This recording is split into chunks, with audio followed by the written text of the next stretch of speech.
Head to Knoxville, don't be late. Baker's Live, it's gonna be great. June 5th and 6th, mark your date at Dollywood, we'll celebrate. Meet Baker and more cool friends. Live show magic that never ends. Come to Dollywood, feel the vibe.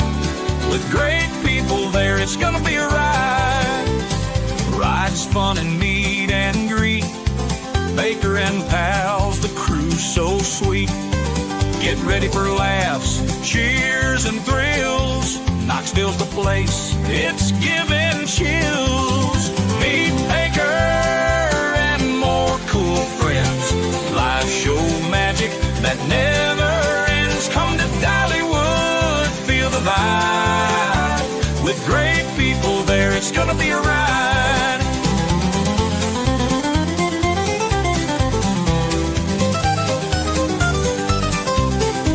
June 5th and 6th, don't miss the fun. Meet Baker and friends, it's second to none.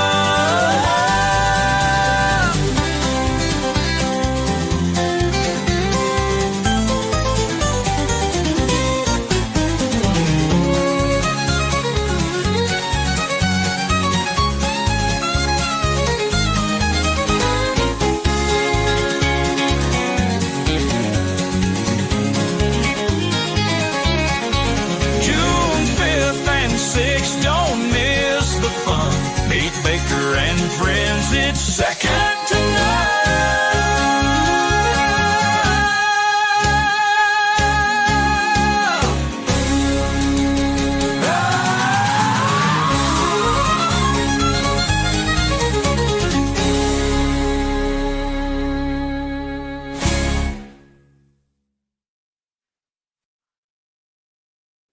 Good morning, good evening, good afternoon, wherever you are, whoever you are, what if any you might be. And thank you, Vidu. 27 years old today, and I feel every single one of those years. Thank you, Krista. And thank you, Robin. And Christy Lou. And Helen from Holland. Hey, Skybell. And Jeanette, thank you so much. Tim Swoop. I sent you some Florida seashells, or it might be petrified flop or sunset bottle. I don't know. It was something. I'm not an expert. It will be appreciated when it reaches me. Thank you, Skybell. And thank you, Lolita Smiles. Thank you, Rianne. Well, I have had a massage and then I am streaming. So wonderful day. Thank you, Brokenhearted. Hey, Plushy's mom. Good morning, Jemima. Hey, Hyacinth. Marissa. Just Jen, thank you so much. Waiting for the snow to start in Florida. We didn't really have any snow this year. We had 1, maybe 2 days. Well, that was last year.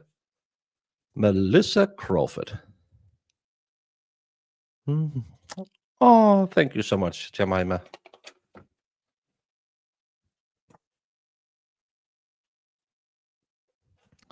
Thank you, sweet. Thank you, thank you.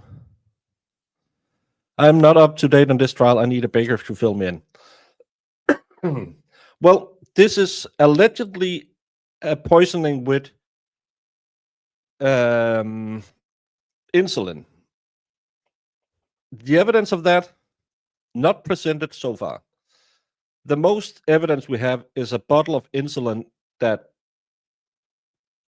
we saw a picture, and to me it looked full. Nothing had been tampered with, or other people say it was half full. So we need some medical expert to tell us that this is the amount that you need to unalive someone.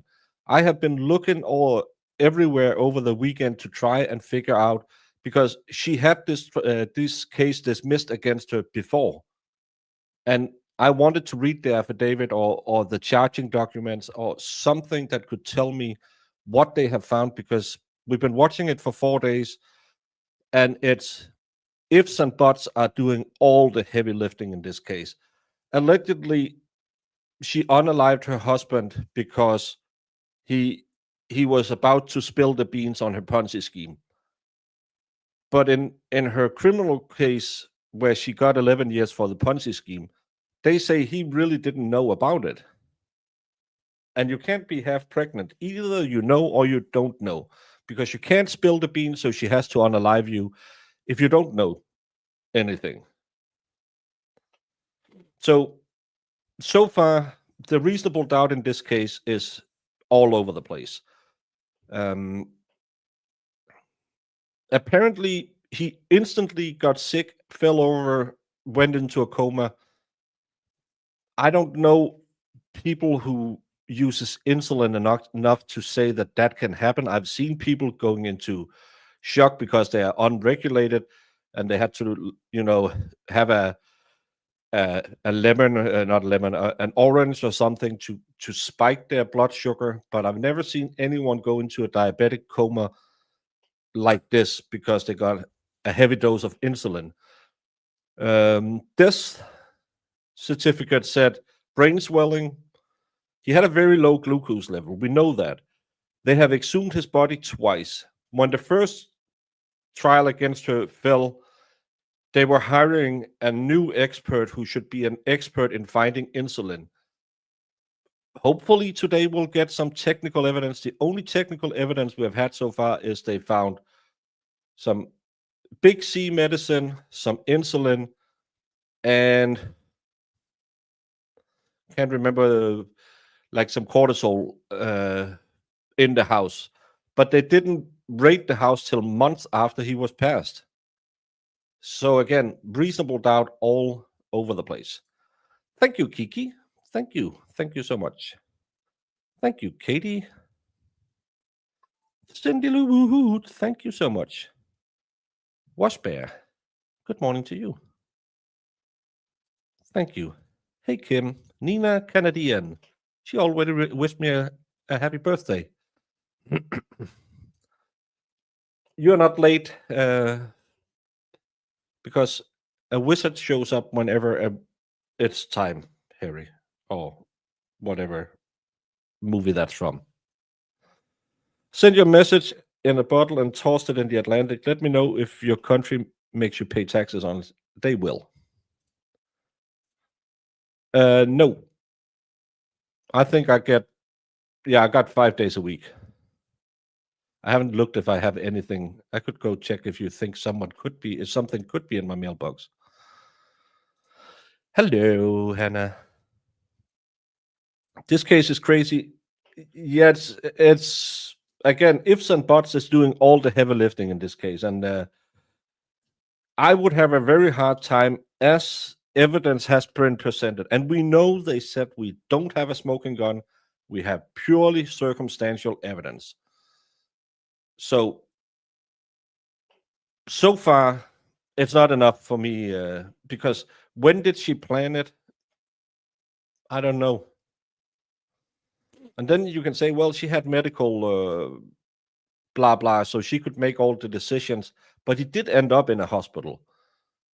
And all the people who were there, a state trooper, a nurse practitioner, they probably could have done more if they really were that concerned. I don't see it yet.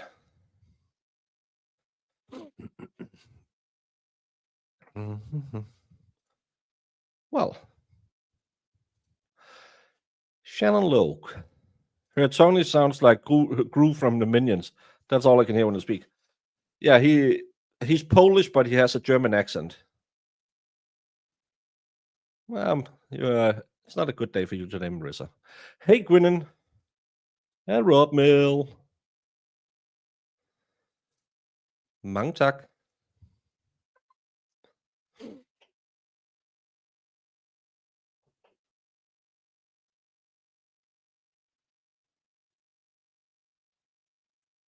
Okay. Thank you, Jemima. It's probably going to be next week. The shortest I've had is 6 days. No evidence. But again, we don't have an autopsy report. We have friends who said, and we have meetings that was canceled. But if he was sick, wouldn't you cancel a meeting Well, she didn't want to go talk to the bank, but she did bounce checks off the same bank a month after he passed. So, yeah, it's because they want to bring in the Ponzi scheme to prove she unalived him. And I think her defense is doing a great job keeping that out. Water on the brain and something with the lungs. Well, brain swelling that shut down his respiratory and pulmonary. Isn't it? No, pulmonary is respiratory. His heart and his lungs. Don't use big words, Baker. You don't know him. Hey, Tash. She's guilty, says Puddletown. Well, that's your opinion. I just don't see any of the facts provided proving a guilty plea, a guilty verdict so far. I am not a Capricorn. I am a jellyfish. It's the first day in the sign of the Aquarius today. Thank you, Hannah D. She left him unconscious for most of the day. Her experience and qualification meant she should have responded to his medical emergencies. That doesn't mean she killed him. It could just be she's a shitty wife. It could just be that she's a very good wife who listened to his words when he said, I don't want to go back to the hospital. Remember, at least 3 people saw him.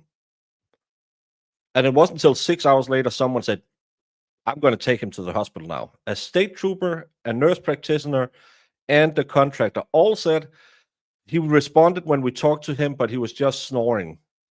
So, yeah, we thought he should have gone to a hospital, but yeah, he didn't want to go. Again, not taking him to a hospital doesn't mean she unalived him. Could be because we know he was aggressive the last time he was at the hospital. Maybe she was afraid of him. It's, to me, it's still reasonable doubt. Well, thank you so much.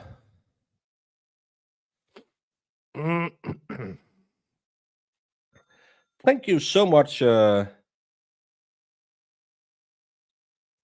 Christopher. 10 corner kisses. Very, very, very kind of you.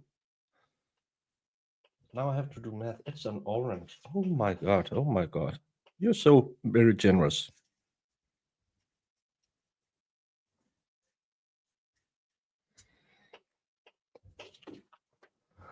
Thank you so much. Oh, people are so nice to me.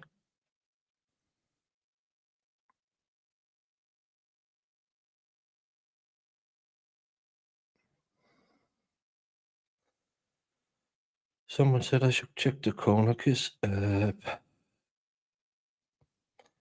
I'm so good at being a host, I don't pay attention. But did she actually have the big C? We don't know. We have no medical personnel so far. Hey, Carly Kramer. Thank you so much. She did have the big C. Temp is minus 16 degrees, feels like 24. Ooh. No, it's the worst disease to be a family member to see someone go through. I'm still waiting for an actual case to be presented. Yeah, because right now it's hearsay, innuendos, and she did cheat people out of money. And just like the Murdoch case, it's not enough for me that just because you're a scumbag once, that you must be a scumbag another time. But again, we don't have to agree. We can all be right or wrong. It's minus 15. Whee. Shizzy kicked us out. Well, he's a meanie. But you can come hang with us. Did Hell Freeze overstart yesterday after a certain event? I don't know. I went to bed early. Hey, Debbie Webb. Hey, Beth. Shizzy don't love you no more. Oh, Shizzy is a meanie. Saw a snowstorm in Houston. Well, that doesn't sound too good. Because people who live where it doesn't normally snow normally can't drive when it's snowing. So stay off the roads. Hey, Shax.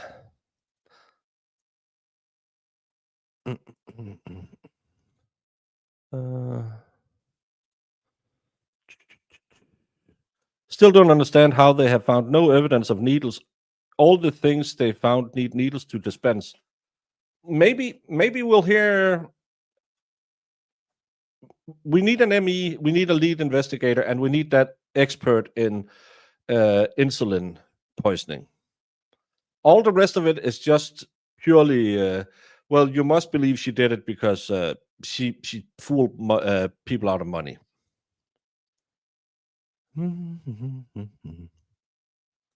You were. I am a jellyfish, as we call it in Denmark. Aquarius are the best. Apparently, we are aloof people who are very intelligent but bad at communicating. That's what I've always been told. Thank you so much, Maria said. Hello, Denise. Doesn't prove she caused it, but she intentionally left him that way, in your opinion. And that's fine. You can have your opinion that way.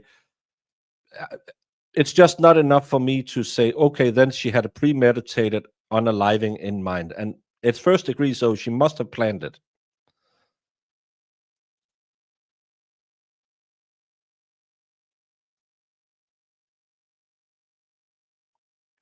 Sue and Danny T might not be the ones I would put on it if I was to trust that there was no snakes put in it, like from Sweden.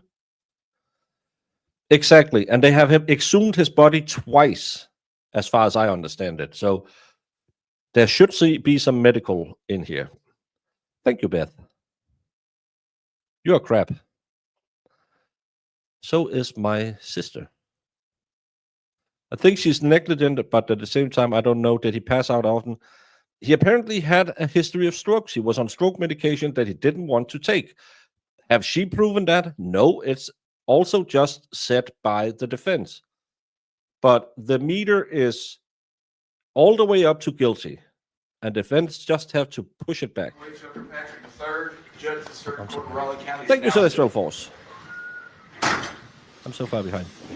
I'm Gemini and the Feds. I don't know. Good morning. We continue in the trial of... Yes, I'm 27 years old today. So definitely open yes, President. You're safe. Sue, I trust you about as much as I trust Jamie. You can say yes or no. I don't know. Granted, I had to catch up last night. I got sucked into the Jason Chen case, but I don't think the state have proven their case yet.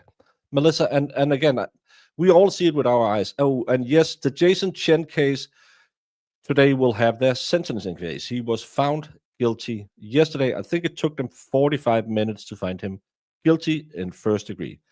Thank you so much, Jeanette, for 11 euros.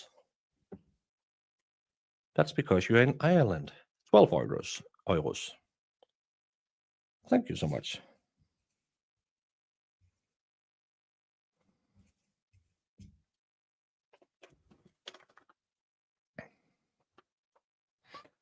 And Maria said, happy birthday to the best grifter around.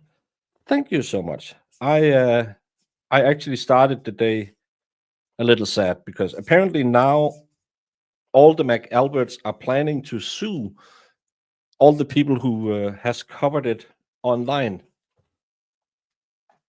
So Melanie Little, Tom CPU, and all these people, and I wasn't on the list again. I wanted to have a free trip to the States to testify.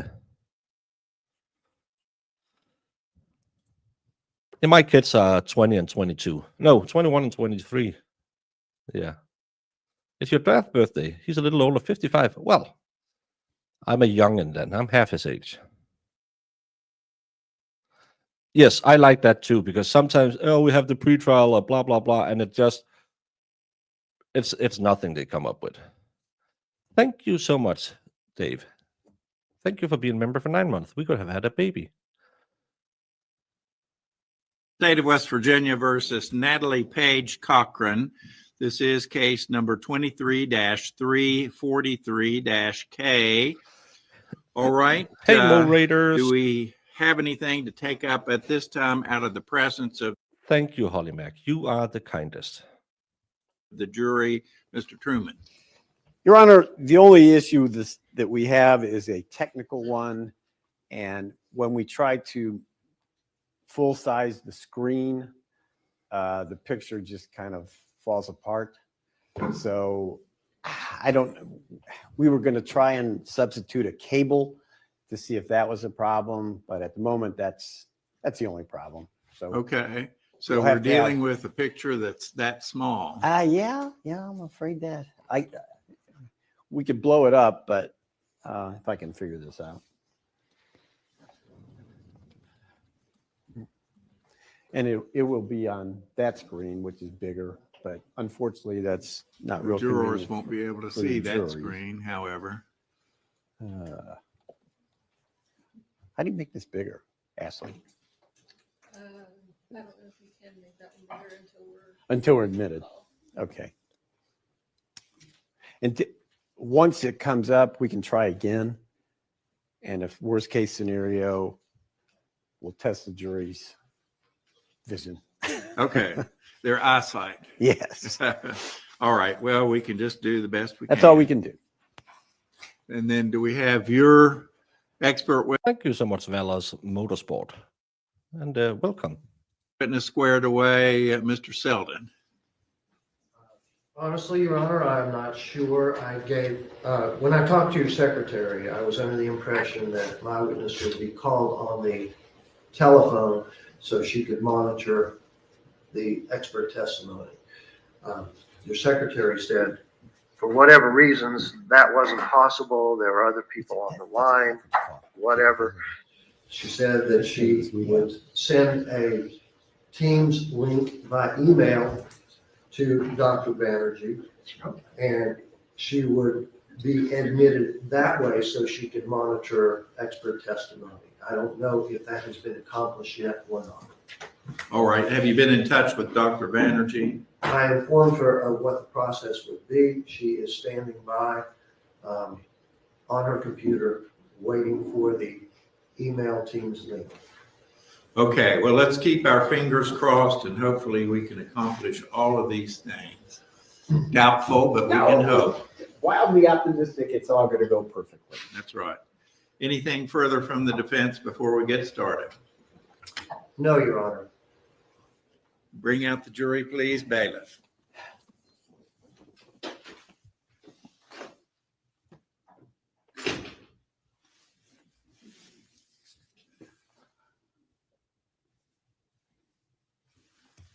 Let's get up to speed.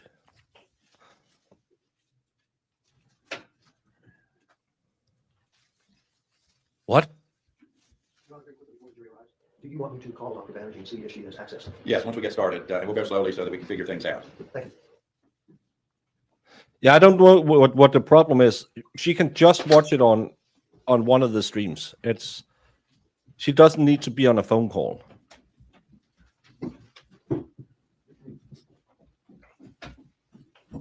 Well, you are a body language expert like Dr. G. Good morning, ladies and gentlemen of the jury. I'm glad to see smiling faces instead of scowling faces. You guys are the greatest. Thank you so much for coming in on this rather terrible weather day. It was 3 degrees at my house this morning, and it felt like 1. So thank you for coming in, being prompt, and doing your civic duty. I hope you had a good long weekend and rested well, and you are ready to continue with the trial. We have some what we call Teams links. We have video presentations this morning of expert witnesses. We've had already a few technological difficulties, so I just ask for your patience, and hopefully you'll be able to bear with us. All right, we are still on the state's case in chief, of course, and Mr. Truman, you may call your next witness. Thank you, Your Honor. State calls Dr. Diane Krieger. So finally, a doctor. Let's hope it's a medical doctor. Hui. Is that you, Dr. Krieger? I had to go to court the other day, and I was running a little bit late because they were calling me, and I had frost on the inside of my windshield screen as well. probably not 100% safe to travel when I did.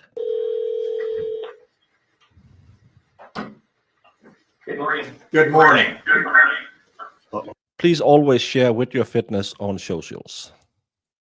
Now, Mr. Selden, would you call your witness to make sure that she can hear? You wish me to step out? Either way, Might be better. We'll Okay. return in a moment. if you'll bear with us for a minute, Dr. Krieger. Certainly. No, the- Why Mr. is Drury, it we stuff like had some this? difficulty blowing up the video screen. It's kind of small, but I think you can still see the witness, and we may just have to go along with what we have. It will probably be a long day of technical difficulties. Then get a Microsoft tablet. She was unable to contact the link. Your Honor, she did hook up with Teams initially. She had audio and then it disappeared. So she can see what's going on, but she can't hear, which is the most important thing. Okay. Yes, Dr. Krieger. I can unmute myself. I muted myself. That's the section of the attorney. If you prefer me to stay unmuted, that's fine, and I can hang up from the telephone, whatever you prefer. I think we need the telephone because we have problems with the audio. She's calling now, Your Honor. Okay, so, yeah.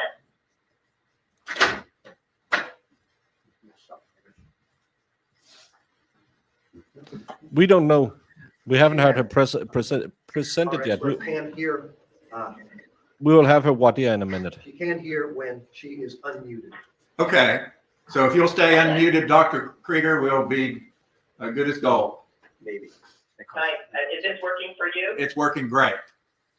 Great. All right. If you'd please stand, Dr. Krieger, and raise your right hand.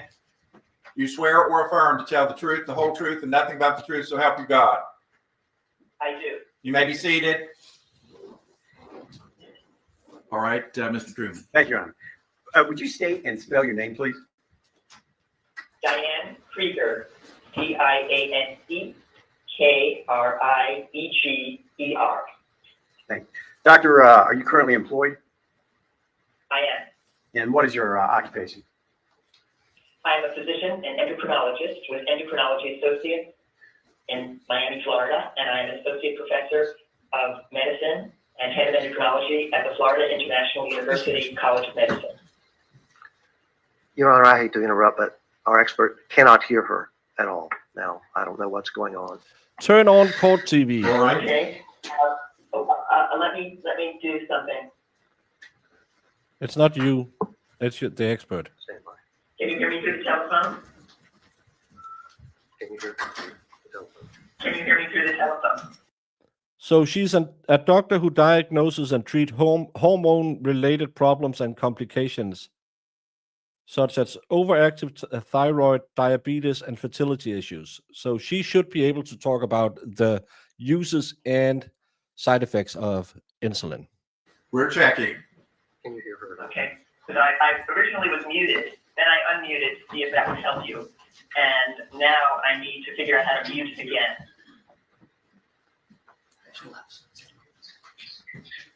Okay. Try. Okay. Now our expert can hear her now. Okay. We should be good now. But we can't hear Dr. Krieger. Ah, come on now. Aren't we all glad we live in this modern era?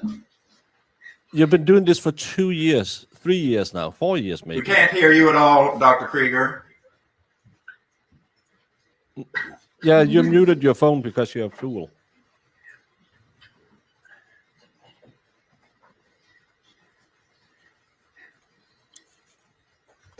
You get your pipe snipped, Valhalla.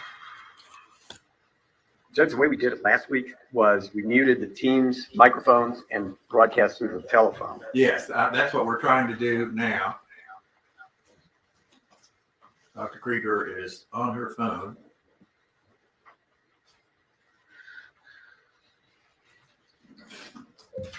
We're gonna have to go rid of color. And something is hitting a microphone, so you get a sound loop. This is perfect. She's making hand signals.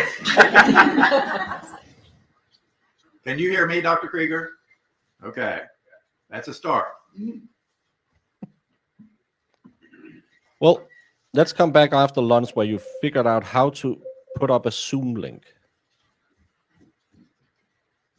How come no one works in courts who can figure stuff out like this?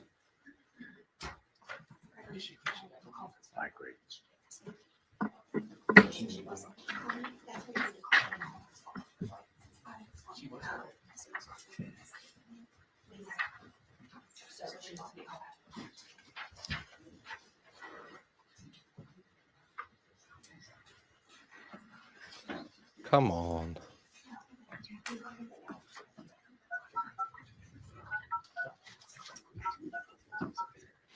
Yeah, remember to run your pipes if it's cold. Write it on a piece of paper. Don't they have a report? Dr. Krieger, you can answer that. I'll call you back. Your call is forwarded.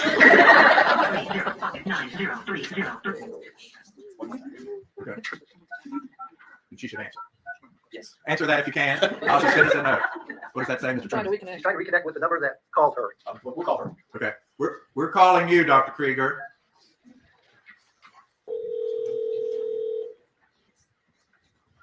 Hello? Ah, that's promising. Yeah, sorry about that. No problem. Not your fault. Now, Mr. Selden, can you check to see if Yes, Your your Honor. expert can hear? I can hear. Okay.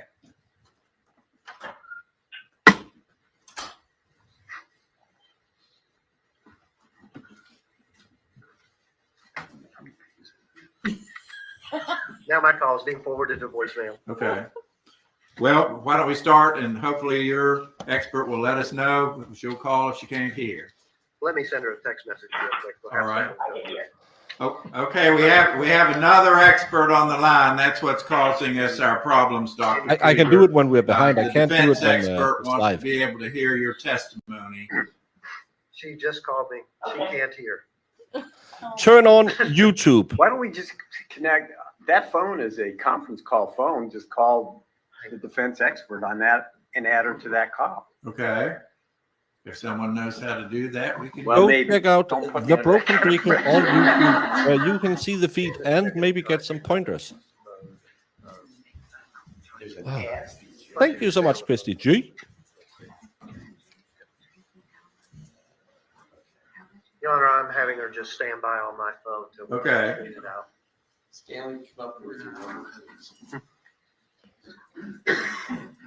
Why haven't they figured this one out before trial started? It really can't be that hard.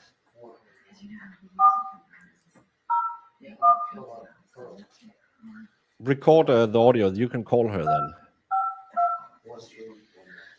Just play it into your phone.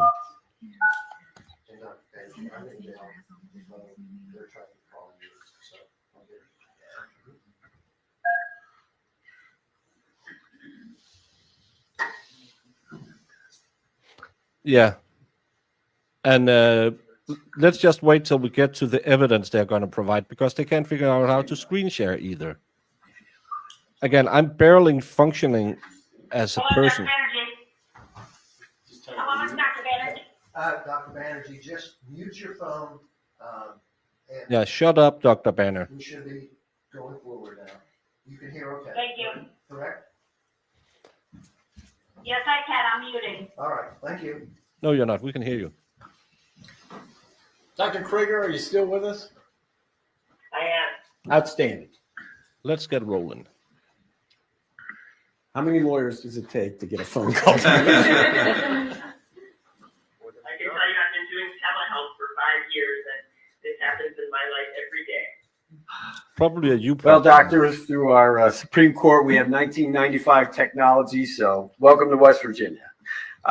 Doctor, before you stopped, you were mentioning endocrinology. Could you explain to us what that is, please? Yes, endocrinology is a subspecialty of internal medicine that deals with the function of all the glands in the body. such as the pancreas, which makes insulin, and the thyroid, which makes thyroid hormone, the pituitary, that makes a lot of hormones that direct the other hormones, the ovaries and the testes. So we specialize in problems that happen in glands. Now, Doctor, to get to this point, what kind of training did you have, please? I have an undergraduate degree from Cornell University.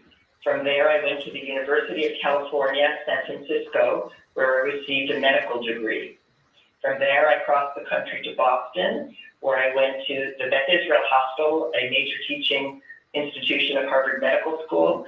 I did my internal medicine residency there, and then stayed on for a fellowship. Doctor, could you tell us in summary fashion your work experience, please? Yes. My first job was at the University of Miami Diabetes Research Institute, where I was an assistant clinical professor of medicine, taking care of patients, teaching medical students, and doing research. In 1991, I opened a private practice in Miami and have since then been practicing endocrinology in what started as a group with just me and now has 5 endocrinologists.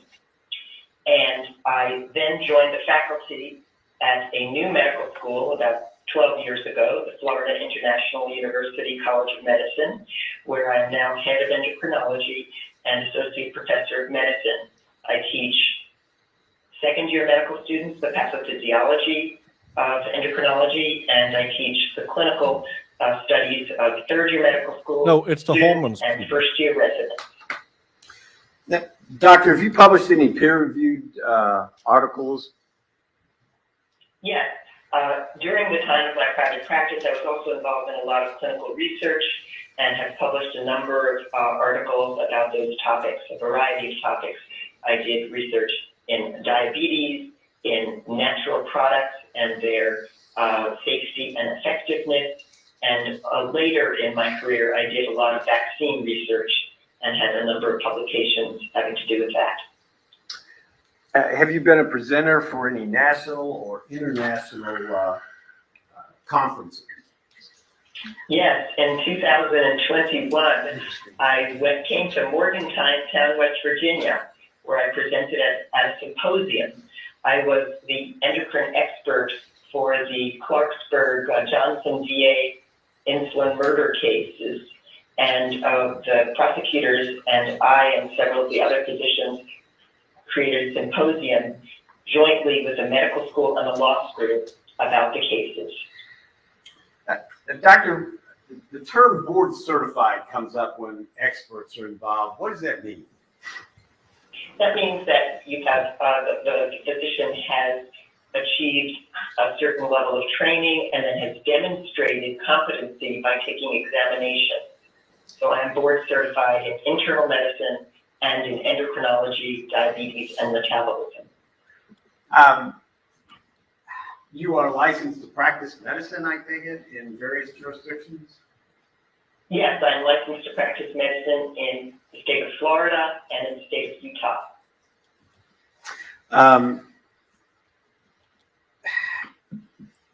You alluded to it earlier, but what high-profile cases have you been involved in?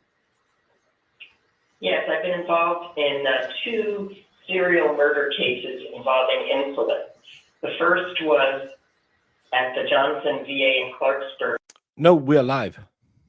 West Virginia, and the second was in Butler, Pennsylvania, where I was an expert for the Office of the Attorney General of the Commonwealth of Pennsylvania.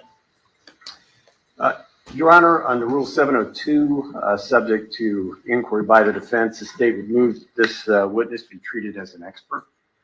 All right, Mr. Selden, do you wish to engage in voir dire of the proposed expert witness? No, Your Honor, we accept her as an expert. Very well. Dr. Krieger will be. I like this case. Even the voir dire of experts move pretty fast. It's been like 10 minutes or something. Normally it'll take 45 minutes and they'll end up knowing what they had for breakfast and what color underwear they're wearing. Me, none. Accepted by the court as an expert in her field. Doctor, at the state's request,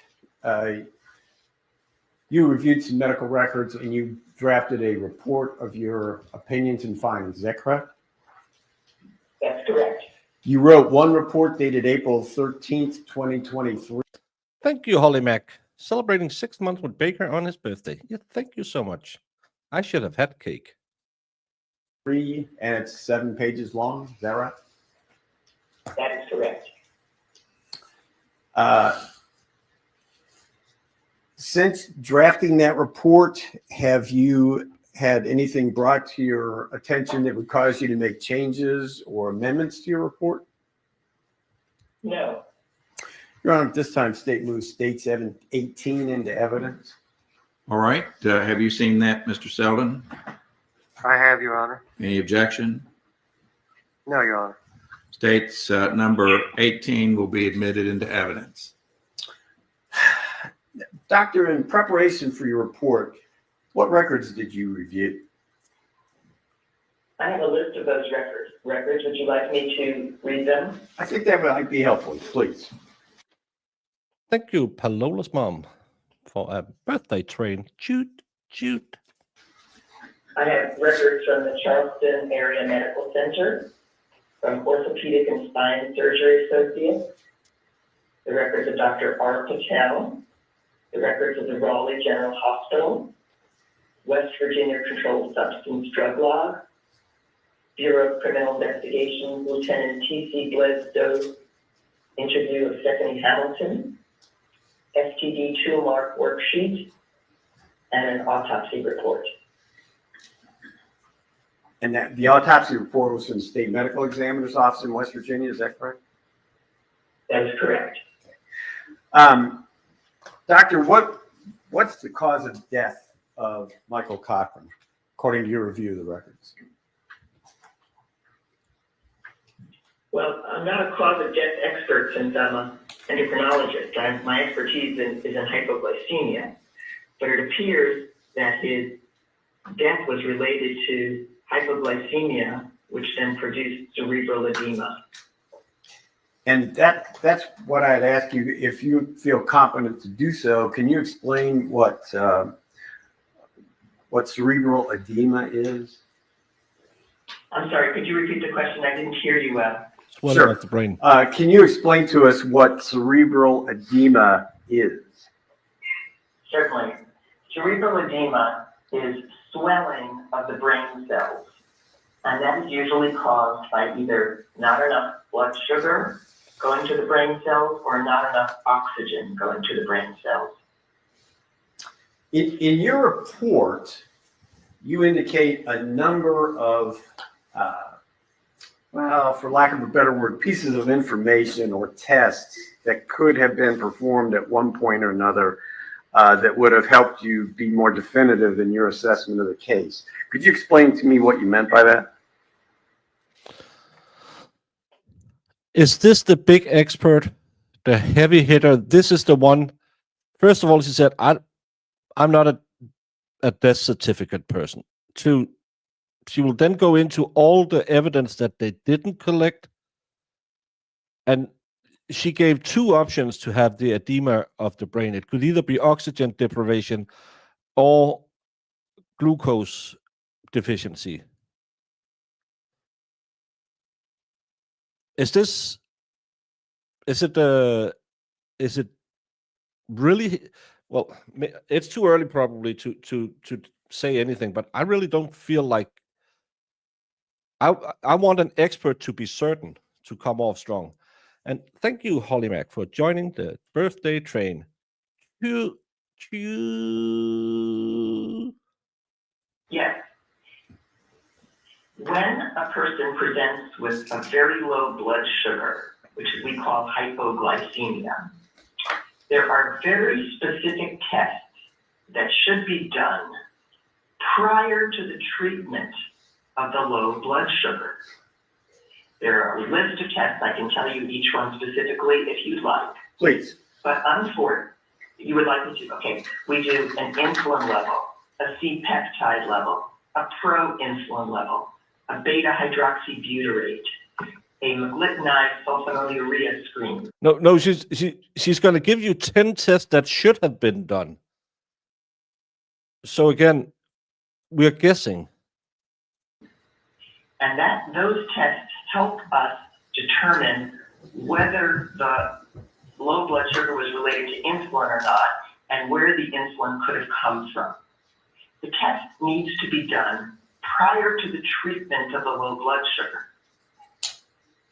In this case, And unfortunately, in this case, the tests were not performed. I can tell you that I've reviewed many cases, as I told you, of my prior experience, and it is close to zero in any of those cases that the tests were performed. And it's unfortunate because it really helps make a determination about the cause of the low blood sugar. okay, so there was a limit, as the state understands your testimony, doctor, there was a limited time during which those tests that you mentioned could have been performed that would have helped definitively determine the insulin issue. That's right. The test should have been performed on arrival at the emergency room when the other blood tests were performed, or as soon as it became evident that the blood sugar was extremely low. And what's the impact of treatment? Had the Thank treatment you, taken Luma. place and then those tests performed, what would have been the No, I'm 27 today. 28 next year. Is she saying the tests are almost never all performed or almost never not performed? I didn't get. So it's malpractice, not murder. Yeah, that's where I'm getting at, because if they didn't do the test and just start treated, they didn't know what the outcome could be.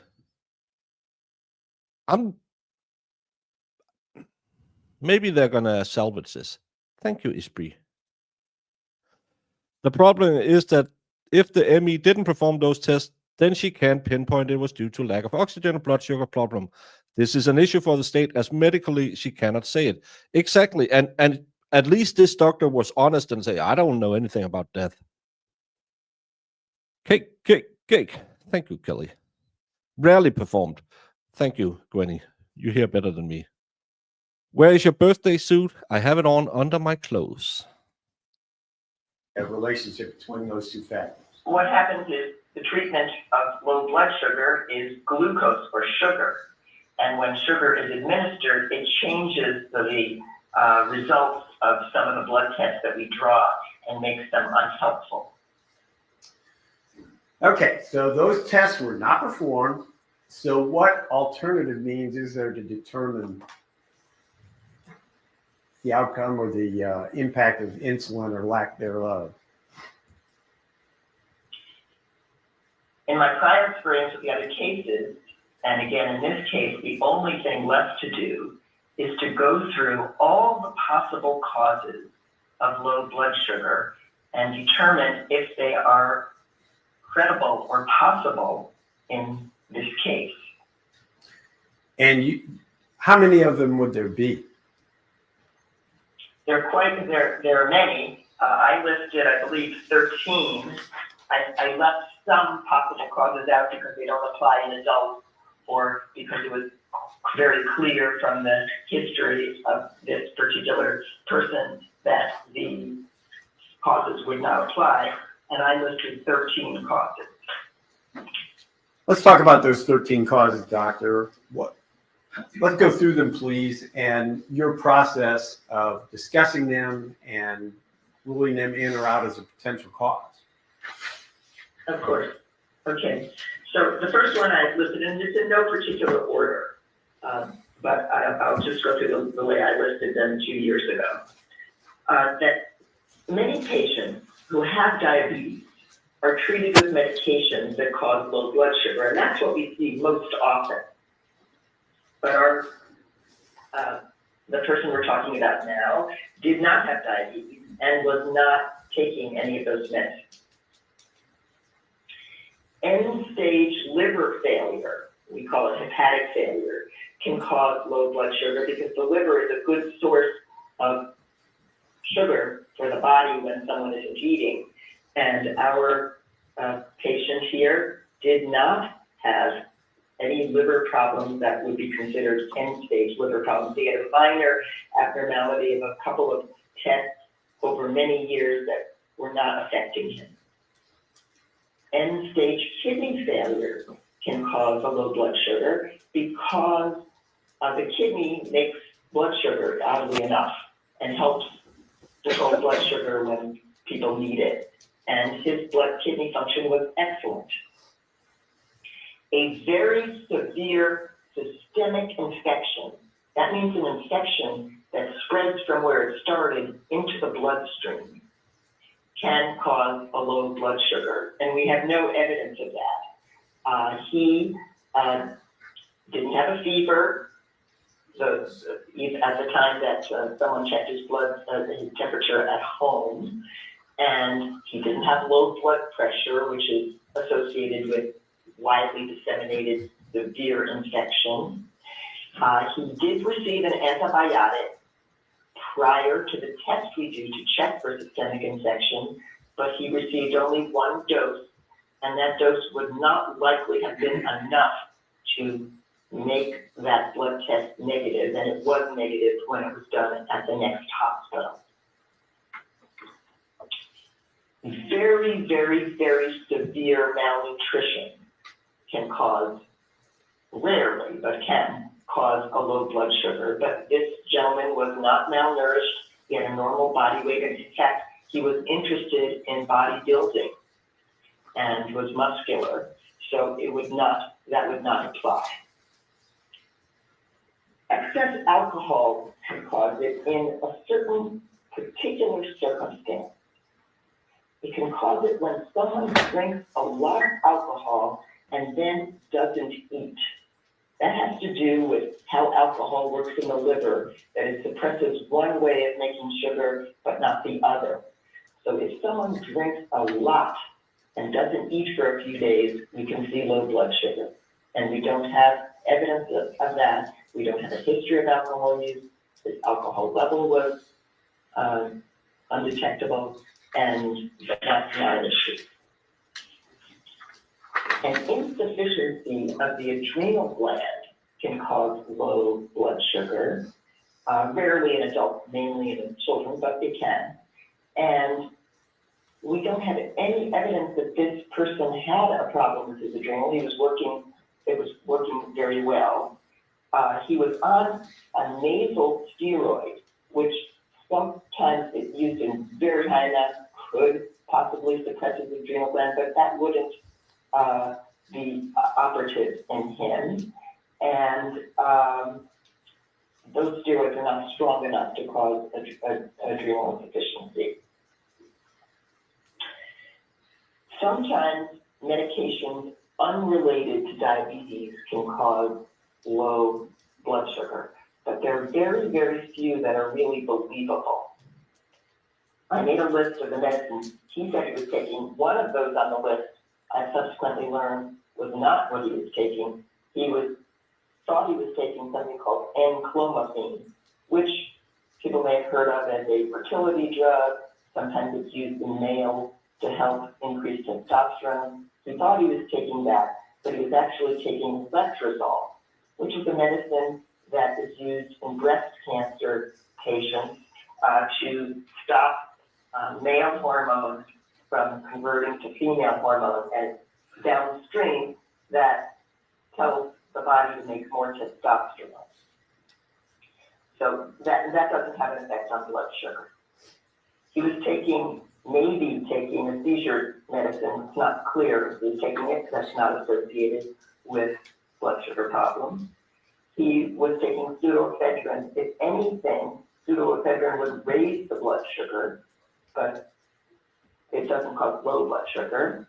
I was taking an asthma medication and some inhaled antihistamine, and again, those do not cause low blood sugar.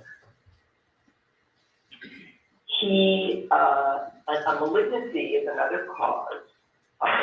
Malignancy, that means cancer, is another cause of low blood sugar when it's widely spread and very end stage, and it's not very common, and we have no evidence of that in this healthy young young man. There is a tumor of the pancreas. It's called an insulinoma. Oma means tumor, making insulin. And those are rare. I've seen a number of them. They tend to present over time. Someone has complaints over months to years when the blood sugar is found to be low, and they're relatively easy to treat. They don't they're not what we call refractory, meaning hard to treat, where you have to give a lot of sugar to bring the sugar up. So it would be very, very unlikely that he would have had an insulinoma. The next, item number 11, is a very, very rare situation where there's no insulinoma, but the body acts like there is one. And we see this most often in people who have had gastric bypass surgery. And he did not. So that would be highly unlikely. Finally, or not finally, near finally, is what we call the factitious use of medications that cause low blood sugar, where someone takes them, calls for attention, calls for help. We don't know why that happens. And they're pills. Those pills rarely, some of them are very weak and don't cause low blood sugar. Some of them are stronger and can cause low blood sugar, but they don't cause a low potassium, which we'll talk about later. And our patient here had a low potassium. Finally, antibodies to insulin can cause a low blood sugar. It's been rarely reported in Caucasians. It's mainly reported in Asian countries and in patients with autoimmune problems. And our patient here did not have autoimmune problems. There was a small amount, or we don't know how much, the urine screen for benzodiazepine, which is a tranquilizer, was found in his urine. Usually when that's found, we need to have a blood test to follow up on how much and what it could be, but that wasn't done. There have been some reports of low blood sugar with that medicine. I looked at them carefully. There was a paper from Iran that said that people who came in with overdose of benzodiazepine had lower sugar than those who had other reasons for Iran, symptoms. forefront of the medical field. Interestingly, in that paper, they didn't tell us what the blood sugar was. They didn't say how low the blood sugar was. Another paper by those same authors reporting something similar showed blood sugars in the 80s. And we generally define low blood sugar as less than 55. So I'm not sure if that information is quite believable, and it's not in the mainstream of the list of medicines that cause low blood sugar. Some antibiotics we know can cause low blood sugar. He did not receive any of those that we're aware of. Doctor, you indicated you had the record. When she talked about the low potassium, if he was bodybuilding, normally when they start cutting, they lose potassium because they restrict their diet so much. So again, if you have an expert who can raise that and say, well, did you consider that the low potassium could be because he was prepping for a photo shoot, really wanted the guns to pop? So far, there's a lot of, well, it couldn't have been this. Why couldn't it have been this? I considered it wasn't that. So the only thing you considered that it could be is the thing that the state wants you to prove.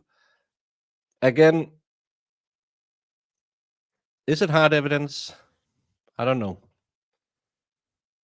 I struggled with weight loss, trying to make life easier for muscular dystrophy. Nothing worked till I went carnivore and fixed a few things.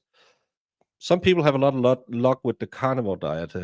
Other people really can't handle all that meat. I think it's the first thing to do is find something that works for you. She seems honest and competent, but she is boring, and I'm not really sure what the point of her testimony is yet. That's the problem. What I have listened to, and yes, she's very low and she's slow, is I had 13 different potential things that could have done this. And I looked at a report from Iran that said it couldn't have been this if you had benzos in your bloodline, then it could lower your blood sugar. You could have low potassium. All of it is it's kind of like shooting fish in a barrel. You hit something, but you don't really know what it is. From Raleigh General Hospital from his admission on February 6th of 2019. Did you see in there the blood glucose level that Raleigh General's testing? This is the crucial witness, I believe. She is the one that must, when she's done, you must know why it's clear he was poisoned with insulin. She is a crucial witness. She is the one who went over everything and said, I know the first doctor said it was brain swelling that unalived him, but in reality, it was insulin poisoning leading to brain swelling that unalived him. This is a crucial witness for the state. That doesn't prove anything. This doctor can't tell you anything about the insulin that was in his body at the time, because they never did a test. It doesn't matter what her job is. That doesn't make her a killer. The state must prove she injected insulin into his body if they claim she poisoned him with insulin. It's not enough that we don't like her, or she has an unlikable face, or who else could have done it. That's not how the law works. The law works beyond reasonable doubt. And I don't think she's a spectacular good person. Could she have done it? Probably. But I'm not a detective. My job as a jury is to sit here and say, is it beyond reasonable doubt that she planned her husband's unaliving? And so far, the state hasn't provided their piece of the puzzle. Thank you, Ginger, with a solo. Yeah. Detected? I'll have to take it by Yes. What was it? 21. 21. What's the clinical significance of a 21 blood glucose level? I would call that a profoundly low blood sugar. Very, very low. Rarely seen. And it's at the magnitude that we were seeing in the cases that I reviewed in the other two series that I told you about, where it's extremely low. I would say that, for me, it's a big call to attention. What is this about? Why is this sugar so low? But as you've already indicated, even though that calls your attention to it, it did not at Raleigh General Hospital, and none of the testing that you suggested was performed. That's correct. What is the impact on blood glucose of skipping meals? I'm sorry, I lost the last part of your question. What is the impact on blood glucose of skipping meals? A normal person will not have a low blood sugar if he or she skips a meal. The only time that would happen in a normal person is maybe someone treated with insulin for diabetes or with another medication that causes insulin to be produced for diabetes, and then they don't eat. Yes, we can see a low blood sugar, but a non-diabetic person who doesn't eat will have a normal liver response and produce enough sugar to keep the sugar in the normal range. Our bodies are designed to maintain normal blood sugar, and skipping a meal will not cause a low blood sugar in a normal person. What's the impact of alcohol abuse on blood glucose? As I said earlier, when someone has a big binge of alcohol and then doesn't eat, that combination is required to cause low blood sugar. If you have an alcohol binge and eat, it's not going to happen.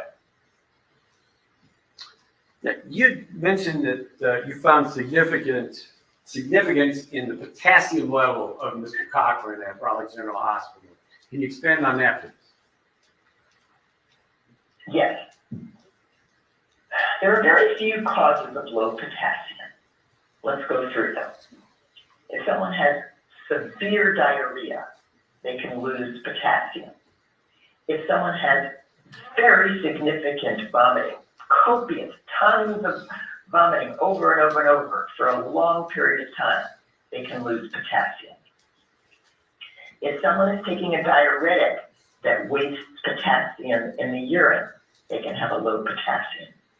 If someone has too much cortisol production over a long period of time by a tumor in either the adrenal or the pituitary, they could have low potassium. Or really more the adrenal, not the pituitary. But another cause of low potassium is a high dose of insulin. In fact, for years we were treating high potassium with a combination of insulin and sugar. The reason is insulin drives sugar into the cell, and at the same time, it drives potassium into the cell. So it takes it out of the bloodstream and makes the potassium low. And as I told you, I had reviewed a lot of cases of insulin, people who had received high doses of insulin in West Virginia and in Pennsylvania, and a good number of them also had low potassium for no other reason that we could determine. Doctor, you also mentioned at Raleigh General, there was a detection of benzodiazepine in Mr. Cochran's body. How did Raleigh General determine that? They did a urine screen, which is a first step, and is usually followed by a blood test, but that was not performed. In this case, did the urine screen tell you the amount of the benzodiazepines in Mr. Cochran's system? No, it doesn't tell us the amount, and it doesn't even tell us when he might have taken it. Can you expand on that, please? Before. I'm sorry? The urine screen could be positive for a number of days after someone's taken a benzodiazepine. And, Doctor, what is the impact of taking insulin if you're a non-diabetic and a basically healthy person and they receive insulin? What's the impact of that? A healthy person who receives insulin, certainly a significant amount, will have a low blood sugar reaction because their own pancreas makes enough insulin that they don't need it, and it will drive the sugar down. Is there any way to tell in retrospect how much insulin it would have taken for Michael Cochran's blood glucose level to be at 21? No, but it was likely a fair amount, enough to drive the potassium down and to lower the sugar to that very, very low level. The kind of studies that are done about. But the follow-up question should be, but can you prove it was an insulin shot that brought his blood level that low? How insulin works. Let's see how badly the defense bungles up when we get to the defense, because normally when it's technical stuff, it's Mr. Sleepy who asks the questions, and he tends to ask 5 questions when you could have asked none. And how much is needed or done in first normal volunteers to see to see what the time course of action is of the insulin. And those patients are given the insulin, and they're also given sugar back, so they don't get sick from low blood sugar. And in patients with diabetes, we give a variety of doses depending on their needs. So we don't really have data. No one is experimenting with giving very large doses of insulin to normal people because they don't need it. And there's not a reason for us to know about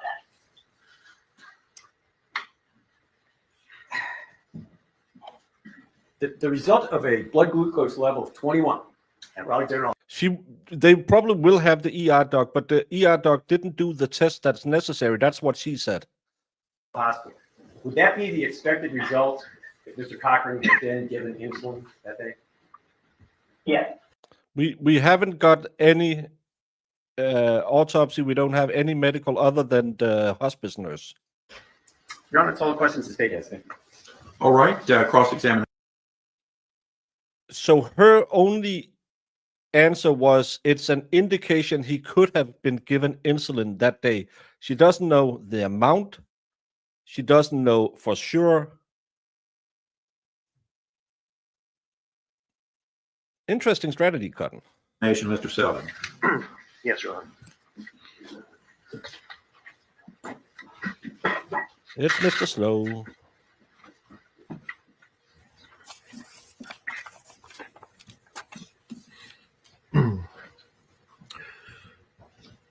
Good morning, Dr. Krieger. I'm Stanley Selden. I'm co-counsel for Natalie Cochran. Good morning. Good morning. First of all, how did you learn of this case and who hired you? Don't do the who pays your bills. Don't do the Sometime bills. in 2022, probably, from Mr. Hatfield. Who was the prosecuting attorney at that time, correct? Yeah. Did Mr. Hatfield hire you on behalf of the prosecutor's office and the state of West Virginia? Yes. And they are paying your fee, isn't that correct? Yes.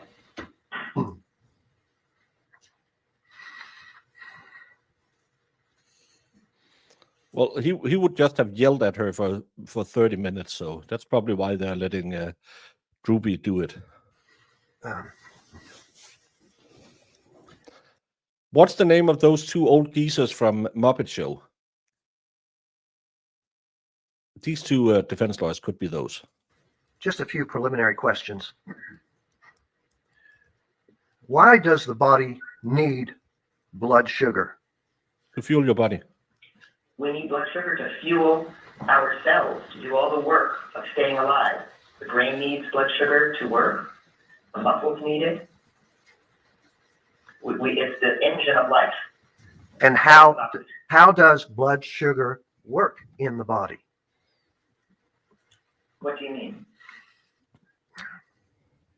What's the source of blood sugar in the body? Your food. And how does it affect the body? How does it work in the body? Food is the source. I can tell you, insulin is very used in strength and bodybuilding because it crashes your blood sugar, so your cells open up and you can obtain more sugar. You can grow your muscle mass more. That's another thing. I hope the defense will ask about if they will do the stuff if she knows about how the bodybuilding environment uses insulin, because she said there's no reason a person who don't use insulin, but a lot of bodybuilders use it illegally or without a reason. That's also why it's become a thing lately, the last couple of years, that especially strongmen, when they have to perform because they need that quick sugar boost, because they exert so much energy, they'll drink liquid honey because it'll go straight into the blood vessels and fill up your muscles again. So there's a lot of things I don't know if they know anything about bodybuilding other than you look like you work out. You look like a strapping man. You like to work out, like defense attorney Klink said. But with my superficial knowledge about bodybuilding, I could ask a lot of questions about how if he had a long day working out. There's a reason why you see strength athletes black out. Go back, look at Eddie Hall when he did his 500 kilo deadlift. He passed out. He gave himself brain bleeds because of exertion. Again, you just need to reach reasonable doubt. You don't have to prove anything.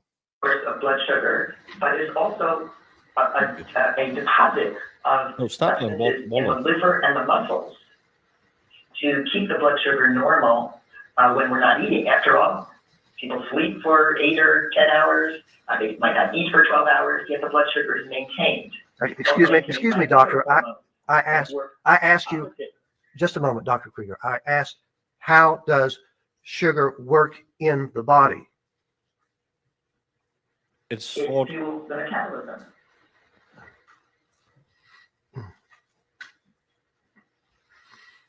What is hypoglycemia? Hypoglycemia means low blood sugar, usually defined as less than 55. And how do you come up with that figure? Because the information I have is that in a 38-year-old male like Michael Cochran, low blood sugar is defined as less than 70 milligrams per deciliter, not 55. Well, like in many definitions, there are No, it's a counteraction to the insulin. Insulin will deplete your sugar so your cells can, well, it will fool your body to think that you need sugar so you can put more sugar into your cells and thereby you can get bigger growth. Taking honey is to get a fast energy replenishment. So it's one is used to load your muscles, the other one is to fill them back up when you have depleted them with heavy exercises. all sorts of sources that you might read, but the conventional level that I'm aware of from my reading and teaching That's why Jamie came is 55. 70 is what we might refer to below 70. Some of the hormones might change in response to what the body might think is a falling blood sugar, but 70 is not defined as low blood sugar. Is there any specific number or measure of blood sugar in a 38-year-old male Caucasian? What's the range of, quote, normal, unquote? Well, that changes over time. You know, these types of things are not fixed. Usually 80 to 100. Diabetes begins at 125, and pre-diabetes begins at 100. These are fasting levels. Okay, so Levels will go up after meals. all right, so from that answer, you said 80 and up, and then you talked about diabetes. So 70 actually would be low blood sugar level in a 38-year-old male Caucasian, correct? No, It's not, correct. okay. It's not within the normal limits that you just said. You said 80 to an upper number of 100, 120, something like that, right? But 70 is not considered hypoglycemia All or right. low. I look at hundreds of laboratory reports a week, and I would not pay attention to 70 in a healthy person. All right, let me move on.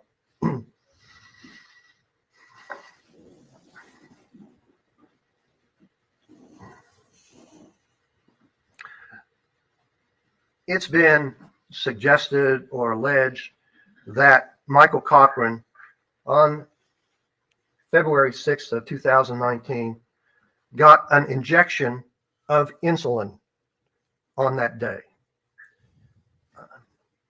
Now, they're referencing a specific type of insulin, Humalog Lispro insulin. That is what we call a fast-acting type of insulin. Isn't that correct? Humalog or Lispro is a fast-acting insulin. Right. Yes.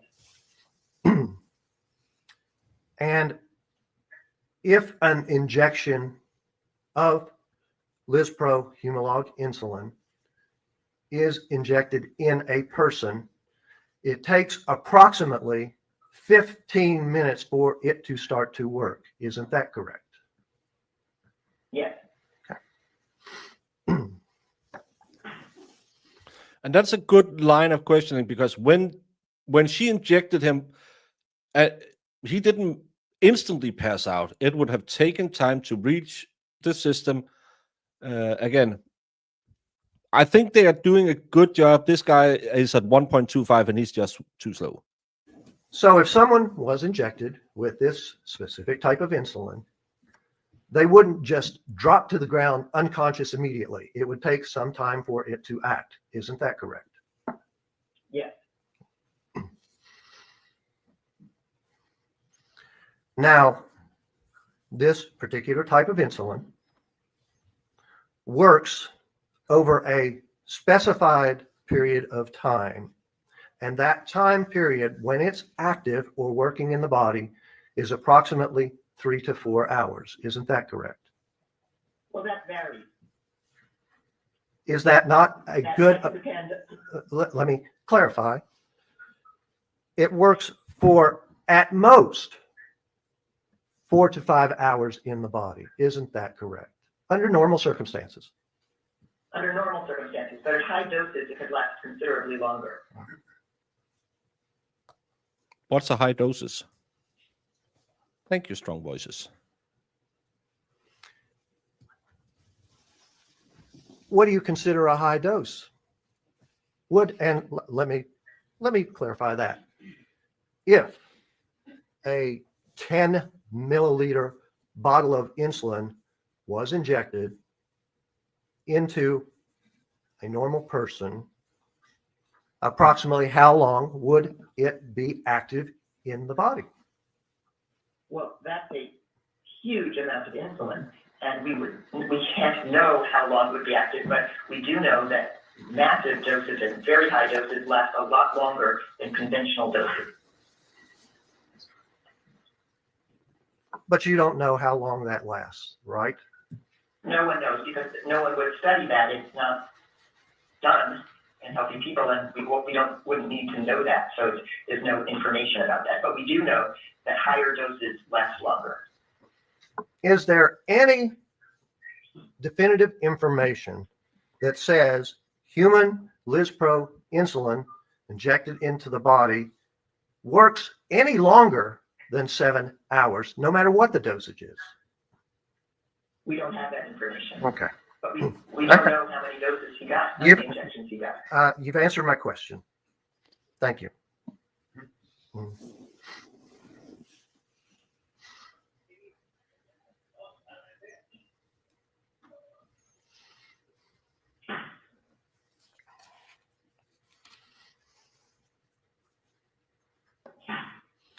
Now, I believe you said that you recognized that a urine toxicology test was done on Michael Cochran when he was admitted on February 6, 2019 to the hospital, and that test was positive for benzodiazepines. Isn't that correct? Yes.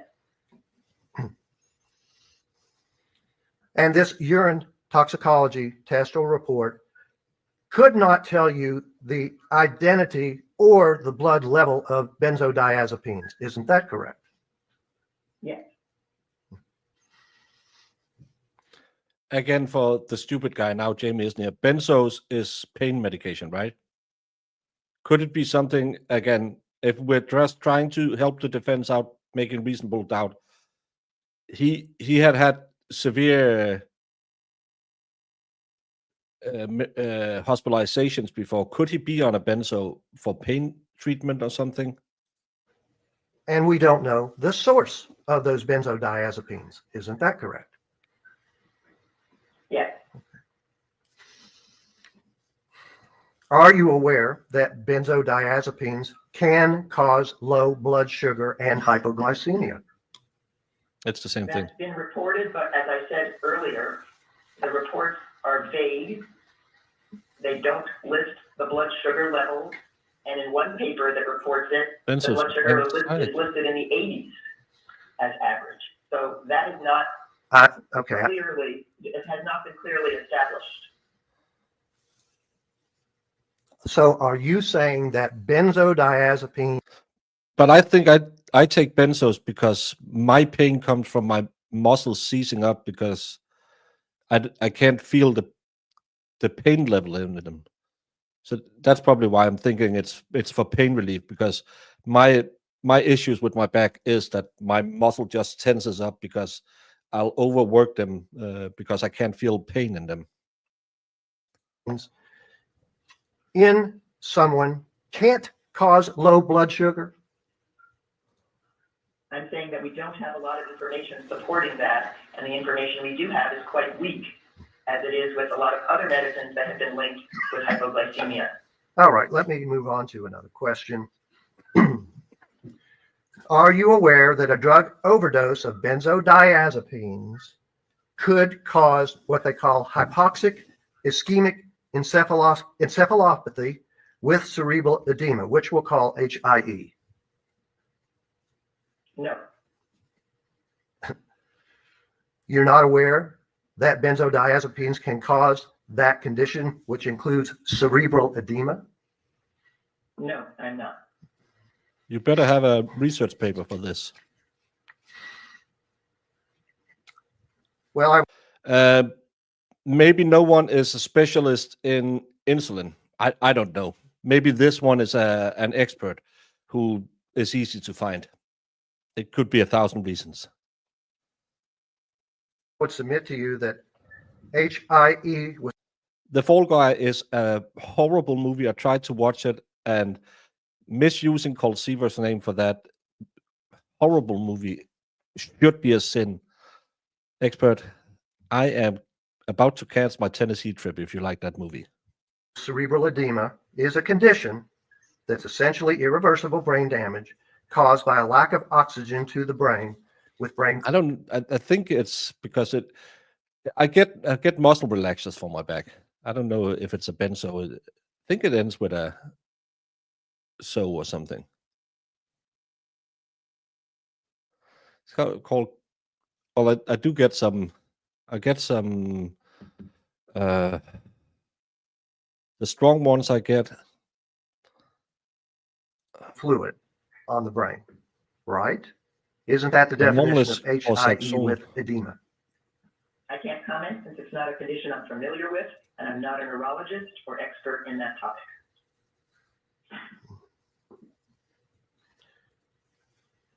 So you don't know. Thank Correct. you, Grass.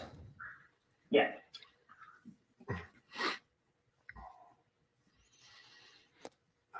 Yeah, but most morphine products or they will end in the same last name, so they know it's that type of medication. Is hypoglycemia the only cause for cerebral edema? Because you talk about cerebral edema in your testimony previously. It's No, it's tramadol. Okay. Tramadol is what I get. Isn't it true that other causes of cerebral edema include It's an drug opioid. overdose, brain cancer, tumors, high altitude carbon monoxide poisoning, trauma, systemic infection, encephalitis, and hepatic encephalopathy? That sounds like a reasonable list, none of which we know he has. I didn't ask you that. You don't know if he had a drug overdose or not, correct? Yes.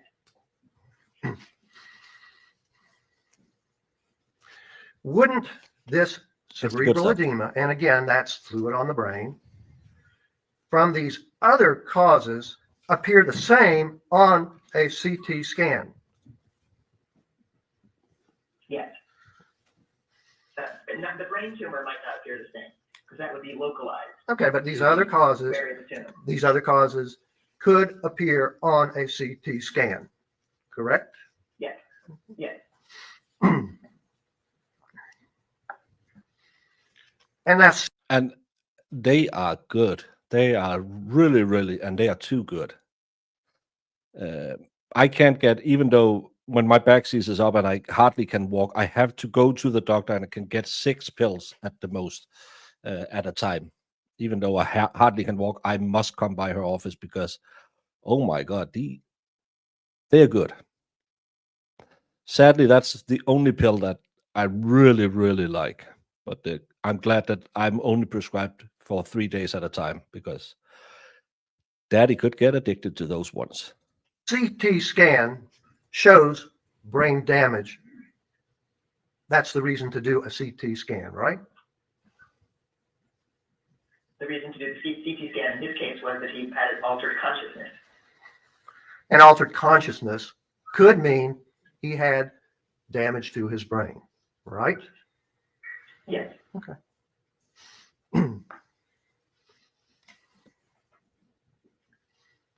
And a CT scan doesn't tell you the cause of cerebral edema, correct? Yes.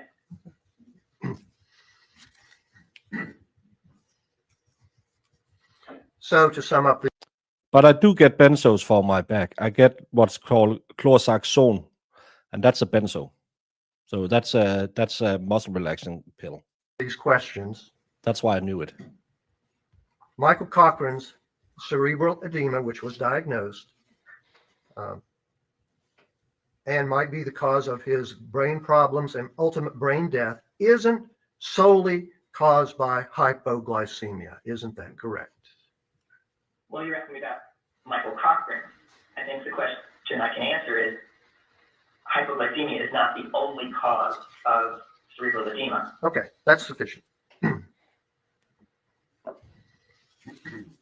In Denmark too, a lot of kids are on You them. comment in your report that there were no other abnormalities to cause Michael Cochran's hypoglycemia. Did you not see Michael Cochran's extremely elevated white blood cell count, which was above 17,000? I did see that, Okay, and that can be it. that's all I asked you. And for the jury's information, white blood cells in the body fight infections and toxins and things of that sort. Isn't that correct? That's one of their functions. Yes. Okay. Yes, and they can be raised by a number of things. Not Okay, only and that wasn't my question. My question was, one of their function is to fight infection. And you answered that, correct? Yes. Okay. Did you see the report in the emergency room that included infection for which he was given intravenous antibiotics? He received 1 dose of an intravenous antibiotics because they were Okay, worried now, about I just aspiration asked pneumonia. I just asked you if you saw the report that says he was given intravenous antibiotics, and your answer is yes. Isn't that correct? Yes. Thank you. Now, an infection in the body can cause low blood sugar levels as well as insulin. Isn't that correct? Yes.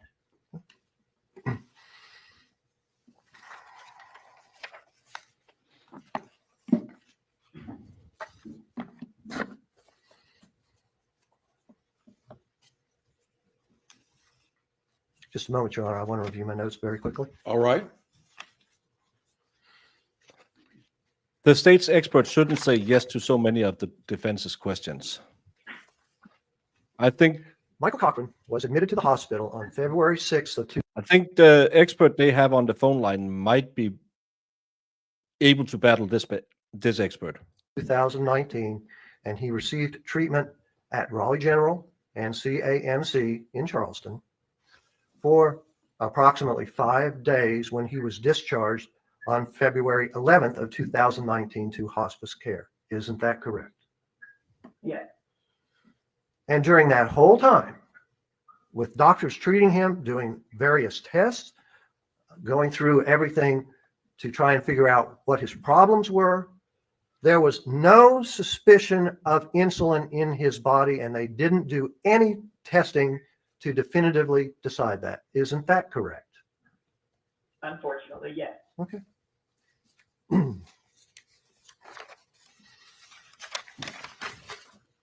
So the hospital effed up, and now they're claiming she did All it. right, now I want to discuss Michael Cochran's glucose or blood level or blood sugar levels from the time he was admitted on February 6th of No, you can catch on. It's a medical expert with specialty in insulin. She couldn't tell you how he passed away. She believes it's because his low blood sugar gave him brain swelling, but she can't prove it. She says it must be an insulin injection. She doesn't have any proof of it other than to her it makes most sense. I think the defense is doing an okay job at knocking back at her. She doesn't seem confident, and he have gotten her on one or two questions where she's kind of in the ropes, not knowing where he's going. And I think if the defense expert is better, and I'm always saying, it doesn't matter what your expert knows. It's how well he or she can give it to the jury. I would like them to get into if she knew about insulin being used in the bodybuilding environment, because for me that's common knowledge, but I can see there's a lot of people who don't know that they use that. So just again to sow more doubt. 2019 at approximately 12 noon. And I have an exhibit, which I would like marked as defendant's next numbered exhibit. He was not admitted at 12 noon, just to be correct. I didn't say 12 noon. I just said he was admitted. Okay. Oh, he's feisty today. Haven't heard she should have offed anyone. Again, I only watched the trial. I don't do the deep dives. Thank you so much, Claire DeLune. All right. I'd like to put it on this viewer if possible, and I'm not real adept at that, so I could use some assistance. All right, I'll ask the bailiff to assist. We may not be able to do that, Mr. Sullivan, because I think we're using that device to project to Dr. Creeper. Is there any way I can project this onto the screen so the jury can see it? We'll have to do it the old-fashioned way. We'll have to pass it from one juror to another. Yeah. Why can't we just slide this aside? Pain management should only try. be for days when it's See what really happens. bad. Normally Because I'm stretching gonna and refer to the exercise system will as do. passing it from one jury to the other will probably take forever. All right. Well, that's why you watch it with a fat guy, because we know stuff like that. There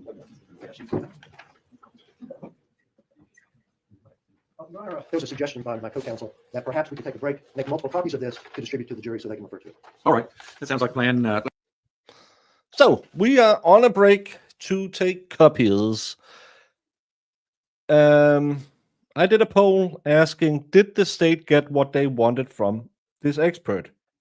And 75% says no, 24% says yes. And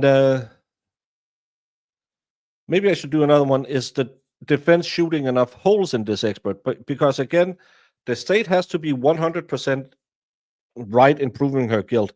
The defense just have to pull the needle back from 100% guilty. And do I think she's guilty? I don't know.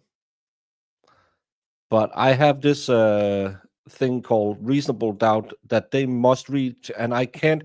If she is the one that came in to fix the case after it was dismissed the first time, I know you can indict a ham sandwich with a grand jury, but it seems very, very. It's more speculation than it's evidence, in my opinion. I had 13 different possible things that it could be that led to his hyperglycemia, and I went through each of them. And she didn't. She even stated, we don't know what a massive dose of insulin does to a body because there's no studies in it.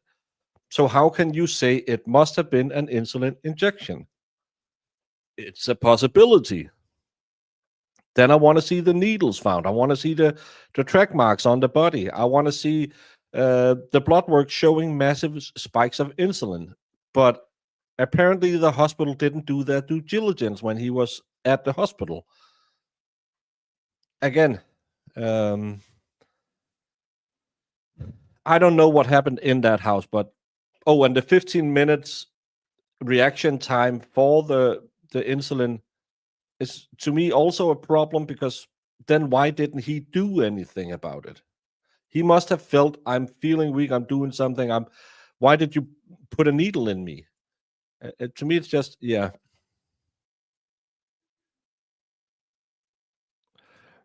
No lessers have been charged. It's first degree so far. They'll probably try and get all the lessers in there later. He spent 5 days in hospital prior to his demise. What the F are we doing here? It doesn't then matter if she gave him the dose. The hospital could have managed it. This is BS. Yeah, that's another thing, because he didn't pass that night. He didn't pass that day. He was 5 days in a hospital, and at no time at the hospital, and it could be that it's just a bad hospital, at no time at the hospital did anyone think this guy have had an insulin poisoning. No tests were done, even when they got his blood, his glucose levels. No indications. She wasn't charged until, I believe, 4 months later. They started again. He died of natural causes. He had a brain swelling that led to a respiratory and heart failure. That's what's on the death certificate. We got that from the hospice nurse. They're probably going to bring in a physician who treated him. Is he going to say, well, I clearly thought it was insulin, but I didn't really do anything to combat that? We put him on a high spectrum antibiotics because he had a very high white blood count. Is a high blood count the same as an insulin? I still need someone to tie all the strings together, and we know it's just a circumstantial case. And so far, I feel they are putting all the nails on the wall, but they're not tying the red string between them.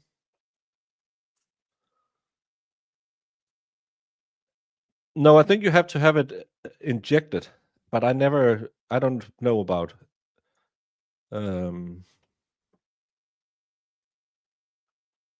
Can you drink insulin?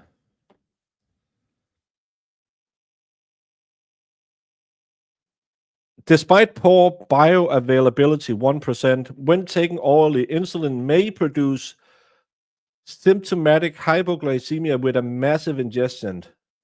Vigilant blood glucose monitoring, supportive care with glucose replacement therapy, and admission to the hospital for observation might be required. Insulin cannot be easily delivered by swallowing a pill. It needs to be injected under the skin with a syringe or a pump. Why can't insulin be taken orally? Insulin is made of peptides. It can't be taken orally as the digestive enzymes of the stomach degrades it. It'll lose its function. Therefore, insulin is not administered orally. It's because it's a peptide. Peptides can't survive your digestive tract. No, that's not how we do it. This is how we do it. As his white blood cell count, was it 17,000? So he had something in his body was reacting heavily to some kind of infection. It tastes horrible. Okay, I never been around insulin. Yeah, but if you drank it, yeah. You give it in IV sometimes. Yeah, but that'll still go directly into your blood vessels. It won't be ingested. Not the nightly snoring, but sounds just like it. Snoring, is also a symptom of brain damage. I learned that on Joe Rogan.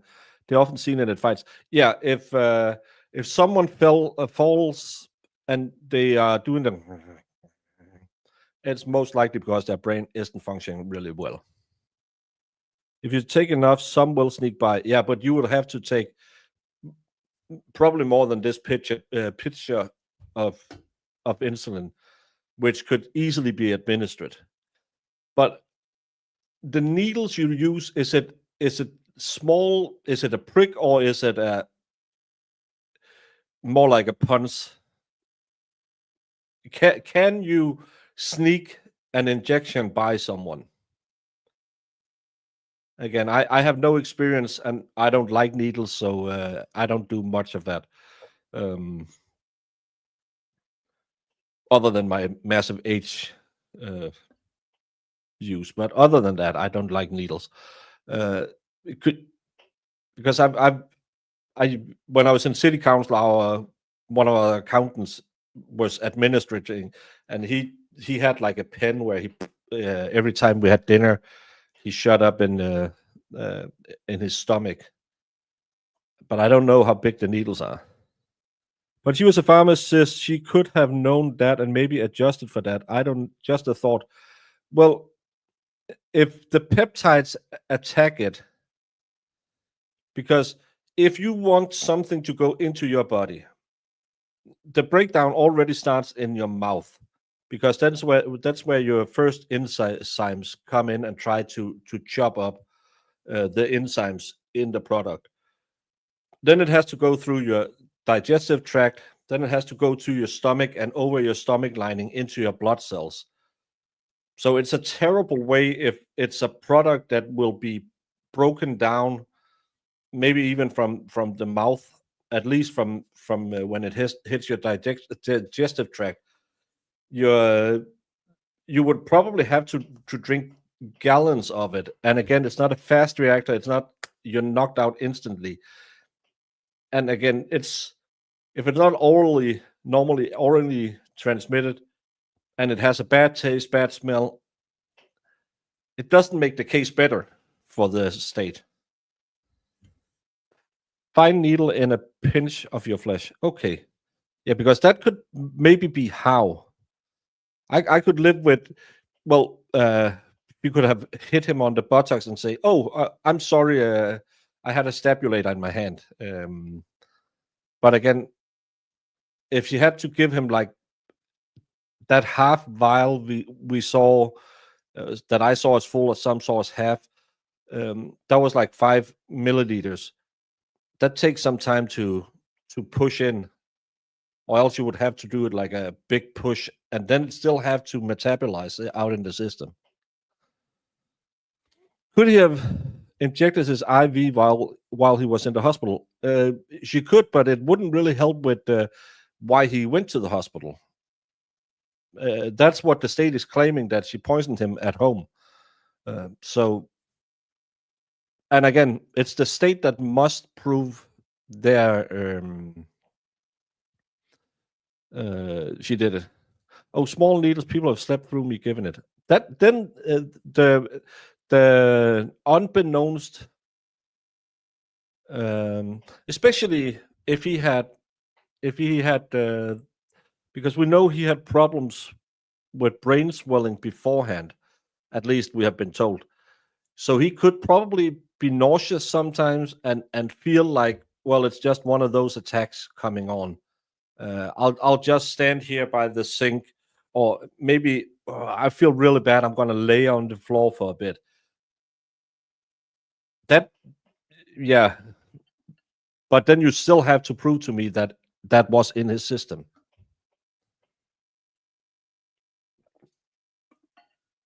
Thank you so much, Katie. I'm a fond of knowledge. No, I'm just, I don't know anything. I'm just asking questions. Yeah, that's, so I could buy that, but again, then you don't have the instant reaction. But if he normally have bouts of dizziness and stuff like that, he could say, well, I feel like I'm going to throw up. Honey, could you call an ambulance? I'm going to lay on the floor, and then he could pass out and go into a coma. But that's not the story that the state has been telling us so far. And that's the problem, because we are sitting here, the human brain likes to fill out empty spaces. And the state has just given us a piece here, a piece there, a piece here, a piece there. So we really want to figure out what had happened was. If he used the same spot on his buttocks, it could be. again, was he ever injected? Did they find any track marks on him? I mean, Forrest Gump barely realized he was shot in the buttocks. Maybe this guy was jumped. Well, hey, Brandon, how did football go yesterday?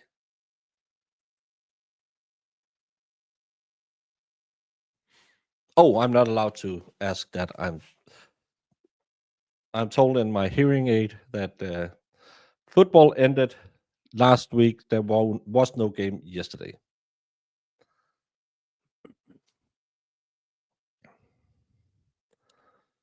Hey, publicly blessed.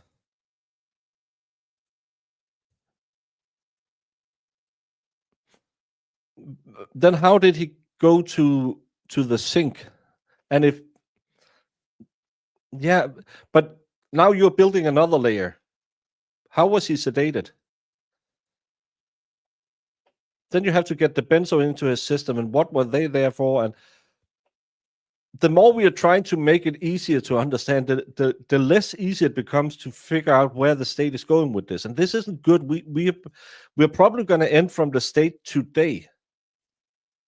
They can bring in a physician, they can bring in the autopsy person, and then they can bring in the lead detective. Other than that, what, if any, evidence can they bring? Because again, they didn't start blaming her till month after. I'm actually, Jemima and I talked about it earlier on the Discord.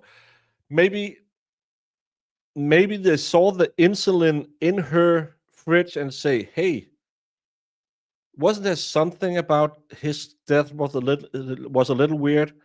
Could it have been because maybe that's why they got to indicting her? I don't know, because we can't find the charging documents.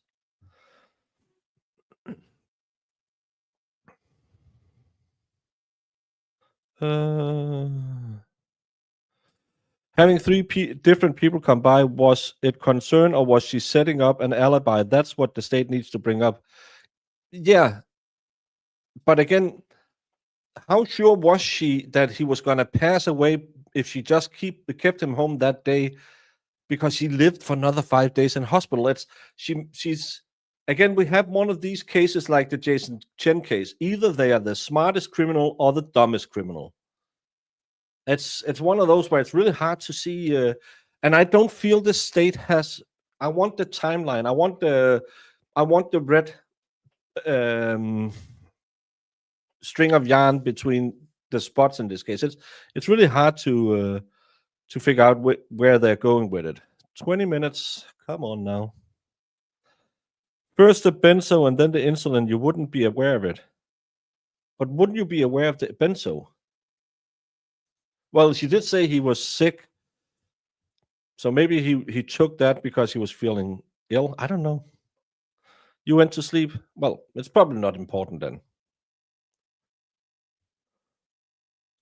I take injections. I need to take it in different places, not insulin. Okay. After the savage assault that took place in the first half, I'm sorry, I didn't watch it.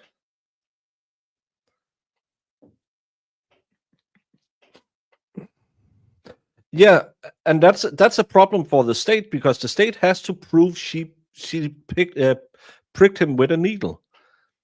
It's not the defense's job to do that. They must prove she unalived him. You bet on Georgia. Woohoo!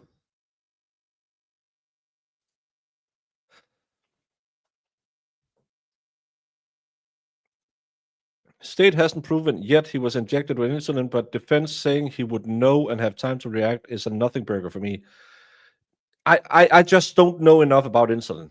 That's my problem. And this expert is the person who was brought in to make us, as the jury, because we are pretend jury when we're watching trials, smarter on insulin. And all she said was it wasn't a fast reacting insulin. I don't know. I think they only dug him up twice. Benzo can be hidden in food. Yeah, or maybe she said because she wrote to her friend that both of them got the flu. So maybe she said, oh, here's something for the pain. It'll make you relax. I could have, if someone, yeah, I would probably have popped that if I had. ladies, you sadly don't know how man flu works, but if you had tried man flu, none of you would complain about birth because it is probably the worst disease in the world. So if anyone comes to us when we have the man flu and say, hey, take this, it'll make you feel better, because you are technically already dead at that point, you'll take anything.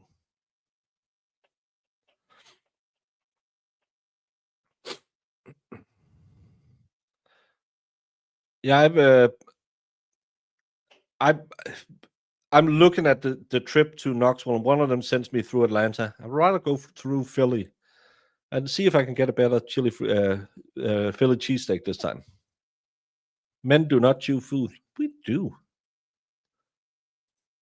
No, you don't. You know how we look when we bravely fight off a disease. And I bet you not one time in history have one man ever complained when he had the flu or said, could you please give me some tea or maybe dim the lights or anything? We will suffer in silence when we get the man flu. If you ladies could feel on your own body how bad it was.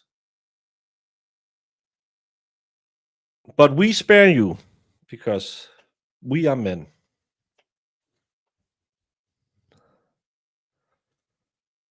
Yeah, that's what I say. Man flu is the worst. First 10 minutes, all you want, you need to watch if you want to be delusional. I mean, could be good for recruiting at the NIL portal stuff. They were within a score in the fourth. Oh.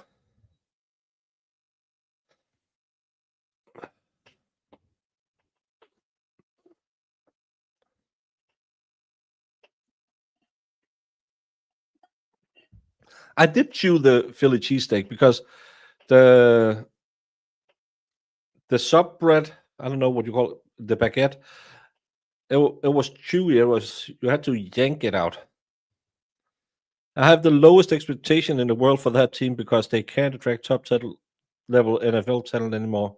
Eventually, they will get blown out. I'm sorry, Brandon.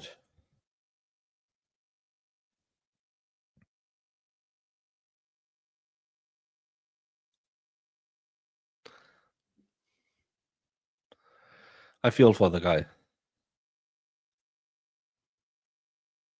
It's technically it's a deadly disease every time we get it. We are getting mighty deep. A lot of haterade. Subreddit bread. Yep. I liked the filling, but the bread wasn't. Brandon recommended a place for me. It's airport food. I don't hold it against him.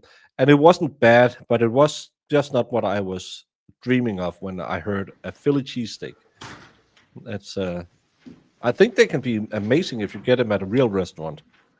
Okay, you can be seated, Doctor. Thank you. You're still with us? I am. Did you receive an email copy of a document? I did, and I printed it out. All right, good deal. Are there any matters that we need to take up at this time out of the presence of the jury? Only one, Judge. Go ahead. Dr. Kubicek will be on. Just show two images for so we know what we're talking about with the needles. This is the needle you need for injecting insulin. I could see that one being easily injected without anyone, but again, this is 0.5 milliliter. So that would be a fifth of what was in that vial. Am I doing my conversions correctly? I think so. But yeah, this looks like it'll be a pinch more than it'll be a punch.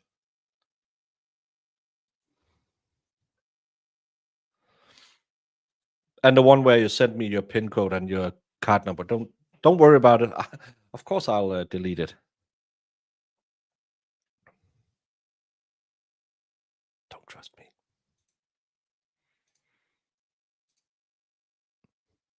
For a Teams meeting at 1:30 this afternoon in terms of plotting strategy. Okay. Do you happen to have a witness in the meantime? We do. Okay, good. Anything from the defense? No, Mr. Your Sullivan. Honor. Bring in the jury, please, Bailiff.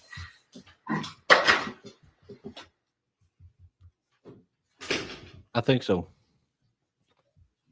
They used to make good frozen food that would blow your chickens off, but then they had a little family breakup over tax evasion, so probably just crappy airport food. I would say it's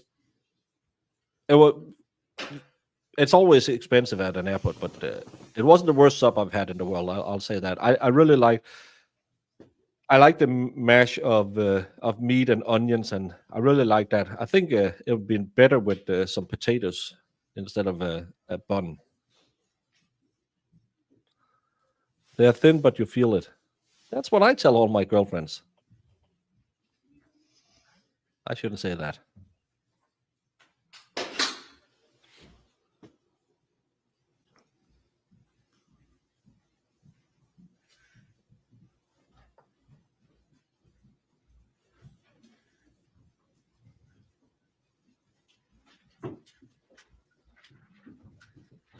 Oh, they're passing out the copies to the jury. What? All right, members of the jury, you will see that you have a document in your seat. That is the document that has been marked as Defendant's Exhibit number 10. We will presumably find out more about that matter shortly, and you can follow along in terms of the testimony. Please continue, Mr. Selden. Thank you, Your Honor. Before we get to Defendant's Exhibit number 10, I'd like the jury just to set that aside for a moment. I have a couple of questions before we get into it. Go ahead.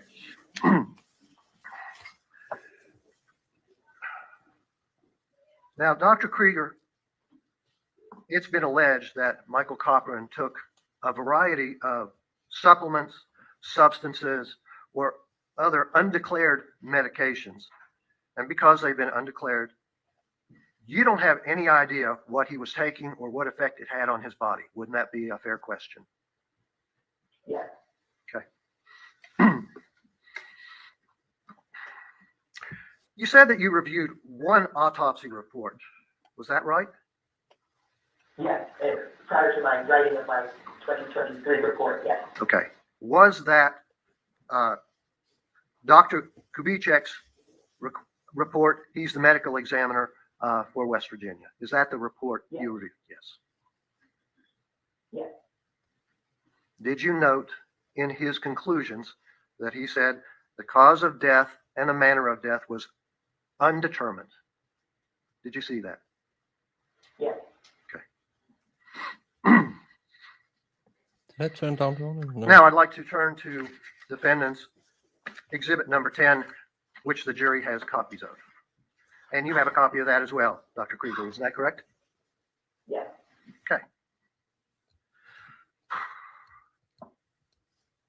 Now, at the top, it says, with a double asterisk, alleged event is approximately 12 p.m. on February 6, 2019. What that is referring to is that there's an approximation of what time Natalie Cochran, if at any time, she injected Michael Cochran with insulin. That's all that means. And we don't have an exact time. It just says approximate time, 12 p.m. Do you note that at the top? I see that. Okay. Because there is no actual witness to Natalie Cochran injecting Michael Cochran on February the 6th of 2019 with anything. We don't have a witness who's going to state that. Are you aware of that? Yes. Okay. Now, also at the top, there is a note that says hypoglycemia is sugar, meaning blood sugar, less than 70 milligrams per deciliter in a person without diabetes. That's up for debate. You said under 55, I believe. Is that right? That's right. The reason I said that is that when we do testing. I don't need you to go into any detail. I'm just clarifying what your statement was. Okay? Thank you. Now, this is a chart that has the date and time of testing for blood glucose in Michael Cochran. First column is the date and the time, and unfortunately it's military time, but I'll go through that. The second column is the blood glucose level. The third column is the hours since the alleged event. Again, the alleged event is suspected injection of Michael Cochran. No, this isn't a report. This is from later. With insulin. And the fourth column is, it says, was Lispro active in his body? Lispro is the Humalog insulin alleged to be the subject of all of this controversy. Okay? Is that clear? Yes. Okay. And I hope it's clear to the jury. I'll move on. The first entry is February 6th, 2019, the date when Michael Cochran was first admitted to the hospital. And it says 2020, which is 8:20 p.m. Do you note that? Yes. Okay. The second column says that his blood glucose. I don't know. I'm not even sure that it's the insulin. It could be the cocktail of stuff. So yeah, maybe. That's more likely than what the state is trying to sell me. Level was 21. Now, you've made a lot of comments about that. That's extremely low by anybody's calculation, right? Yes. Okay. The third column says that the time frame of the taking of that level is 8 hours and 20 minutes after the time Michael was supposed to be injected. Do you see that? Yes. Okay. Is it your testimony that the insulin, Humalog, Lispro, insulin, alleged in the case, could still be active in Michael's body 8 hours and 20 minutes after alleged injection? It's possible if a very high dose was used or if additional doses were given. I'm talking about a singular injection of Humalog insulin. Would a singular injection, no matter the quantity, the volume, still be active and causing effects in Michael Cochran's body 8 hours and 20 minutes after injection? The quantity and volume does matter. What? Is it your testimony that the Humalog insulin could still be active in Michael Cochran's body 8 hours and 20 minutes later? Irregardless of the volume, I'm talking about a single injection. Is that your testimony? Yes. Okay. Second column. It's dated February 7th, 2019. That's the next day after Michael's in the hospital. It's 23, which is 12:23 a.m. The blood glucose level isn't available. The third column says 12 hours and 23 minutes after alleged injection of a single dose. Is it your testimony that Lispro, Humalog insulin can still be active in Michael Cochran's body? Well, there's no additional hypoglycemia except a finger stick further down in the list. So I'm just asking you, is it your testimony? And I don't care about the blood glucose level. I'm asking, can this type of insulin still be active in Michael Cochran's body 12 hours and 23 minutes later? It's unlikely. Okay.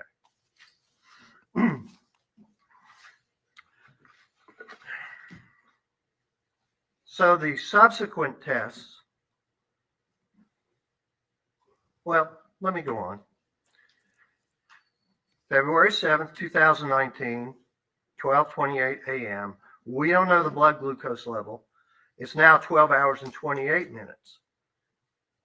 Is it still your testimony that the insulin is unlikely to be active in Michael's body at this time? If only one injection were given at that time, yes. Okay.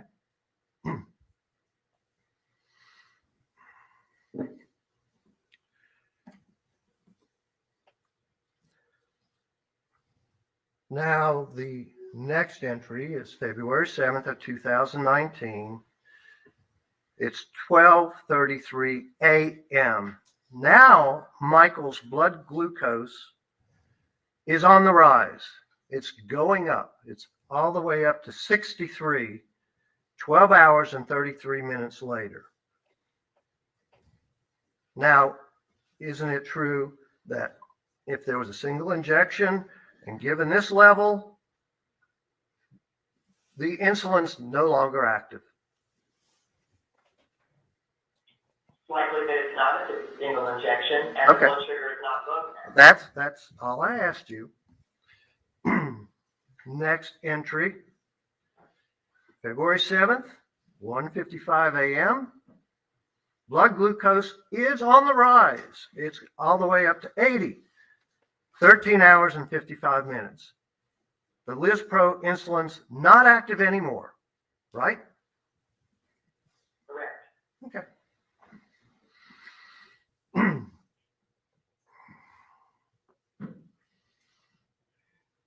February 7th, 2:17 a.m. Now his blood glucose is all the way up to 187, 14 hours and 17 minutes later. Lispro insulin, not active, cannot cause that reaction, correct? Well, high blood sugar would be caused by insulin anyway, but yes. And we don't know what time they're doing things to try and raise Michael Cochran's glucose level. They gave him an injection of dextrose D50 at the emergency room.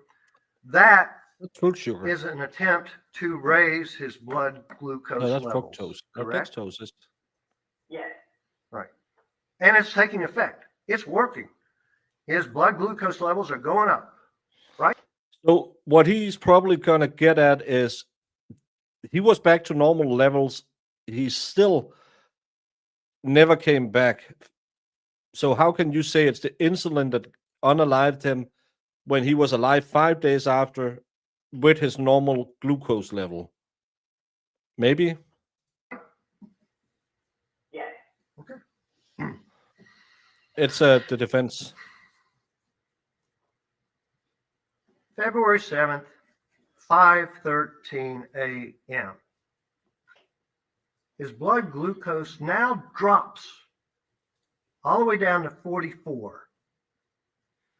17 hours and 13 minutes later. How do you account for that? Well, that one could be an outlier because that one was done by finger stick, not by blood, by finger prick. And per my review of the record, I didn't see that anything was done in response to that. And then the next one, shortly What? thereafter. I just asked you. I just asked you. She's trying to answer the question, Mr. Selden. Let her go ahead. Okay. You may continue, Ms. Craig, Dr. Krager. Thank you.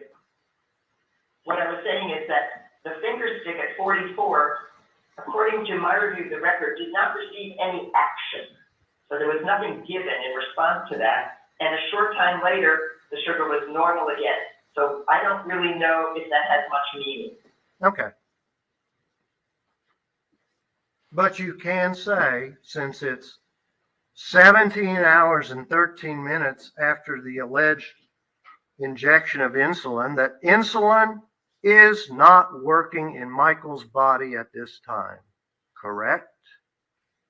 His own insulin is likely working, but an injection given at noon would not likely be working. Okay, I'm just asking about the single injection given at noon on February 6th. That's all these questions are directed at, okay? Yes. All right. Well, it seemed like an outlier, but again, if they didn't do anything, so they weren't concerned about it. But then again, if his blood sugar was normalized, what was it, 12 hours later? Is it enough to cause irreversible damage to the brain? That's the thing. Bodybuilders do use insulin, so he could have.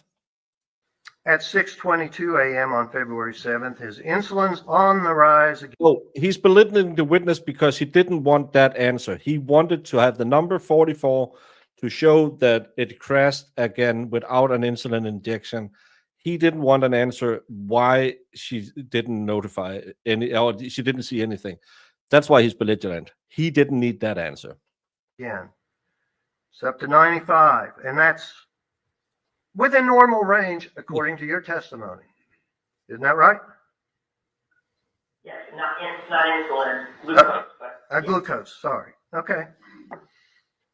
18 hours, 27 minutes later, insulin not active in his body, correct?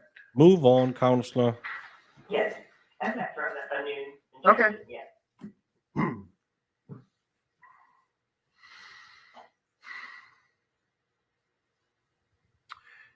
Now, I'm not going to go through the other entries. I'm sure the jury appreciates that. But Michael's blood glucose levels are back on the rise, and now they're all the way up into at least normal range, and there's no activity or effect from a single injection of Humalog Lispro insulin alleged to have been given at approximately noon on February 6th. Isn't that correct? Yes. Okay.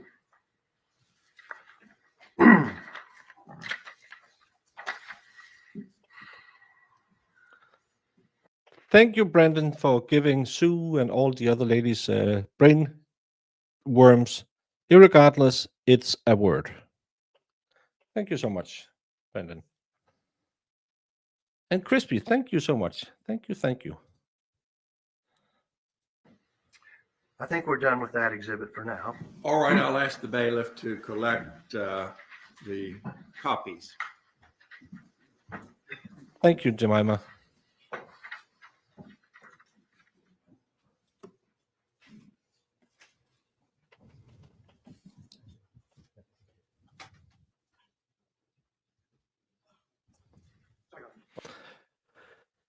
Yeah, and they didn't believe it was the insulin until way later.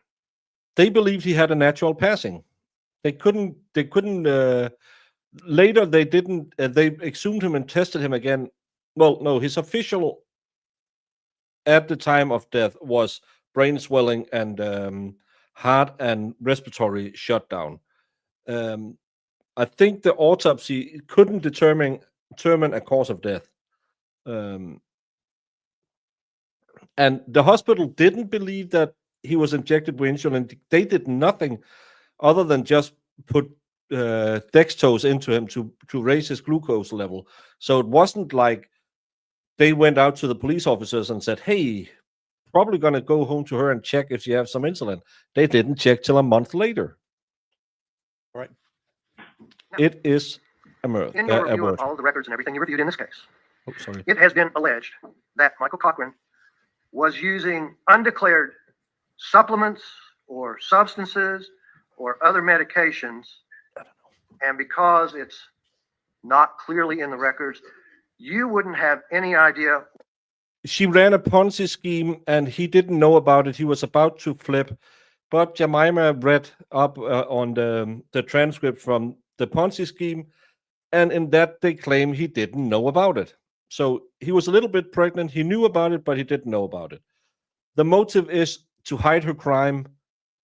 Again, it's the Murdoch thing where you're putting financial crime into a murder because then they must be guilty because if you steal money, you're a killer. That's how it works. What he was taking or its effects on his body. Wouldn't that be a fair statement? Yes.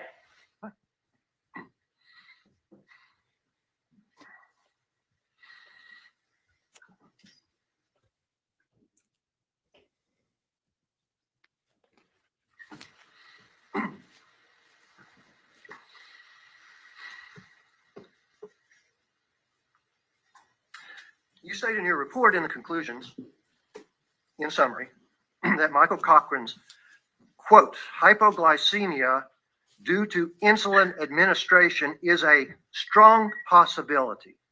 So from that statement, you cannot say that insulin was the one and only factor that caused Michael Cochran's hypoglycemia. Isn't that correct? It's the only correct. Thank you, Crispy Bacon. Irregardless will never be a word. It has a red line under it. And I put a red line under it. Explanation, since none of the other explanations work. I didn't ask you if it was credible. I said you cannot say it's the one and only. You're only stating it's a strong possibility, correct? Yes. Okay. To what degree of medical certainty is a strong possibility? What is that? That's not quantified. Okay. I believe that's all the questions I have at this time. Thank you. All right, redirect Mr. Truman. Thank you, Your Honor. Doctor, this started off some time ago by asking who is paying you to be here today, and you responded that the state. Would the fact that the state's paying you cause you to She is a specialist in hormones. alter your testimony or your opinions in any manner? No. Defendant's 10. Doctor, defendant's exhibit number 10, which was a document emailed to you while we were on a break, that's based on some assumptions that there was a single dose at noon. So now they're going to produce another theory that she had multiple doses admitted to him. Don't make your timeline more befuddled. There is nothing in stage 10 that would eliminate the possibility of multiple injections of insulin, is there? Objection, Your Honor. That's not the facts and evidence. That's pure speculation. You can answer, doctor, please. Yes.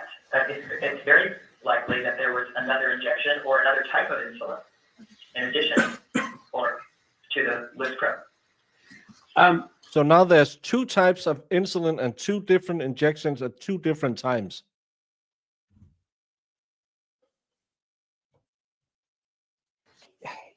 What if there was some discussion about benzodiazepines and Michael Cochran? Is there anything in the records that would cause you to believe that that would be responsible for his low blood glucose level? No, and in fact, an allergy to a benzodiazepine was noted in his record. When we have a patient who has an allergy to one benzodiazepine, we caution them not to have others. So I don't know how to reconcile all of that, what the allergy was about, and whether he why he would have taken that medication. One theory. Thank you, Sue. Happy birthday, Baker, regardless of Brandon's lack of word knowledge. This, as a dyslexic, I'll just sit here and nod along. Theory presented to you by the defense was that it might have, his blood glucose level may have dropped because of a drug overdose. Is there any evidence whatsoever that Michael Cochran overdosed on any drug insulin other than insulin? No.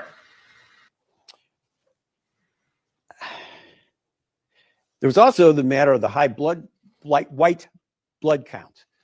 And you started to address that issue and you were stopped. So let me give you the opportunity to explain the treatment and the end result of the high white blood count. Yes. Well, it is true that we see a high white blood cell count with infection. It's not the only cause. When blood sugar goes extremely low, other hormones rise, And those hormones, particularly cortisol, will cause white blood cells to look high. We see this a lot in patients who have excess cortisol for other reasons, and that's a possible explanation. Since there was no evidence for infection, he didn't have a fever, he didn't have a low blood pressure. I'm talking about enormous infection that would cause a low blood sugar. Fever, no low blood pressure, no evidence of infection on exam, and a negative blood culture after the single dose of antibiotic that would not have tamed a rip-roaring infection bad enough to cause a low blood sugar.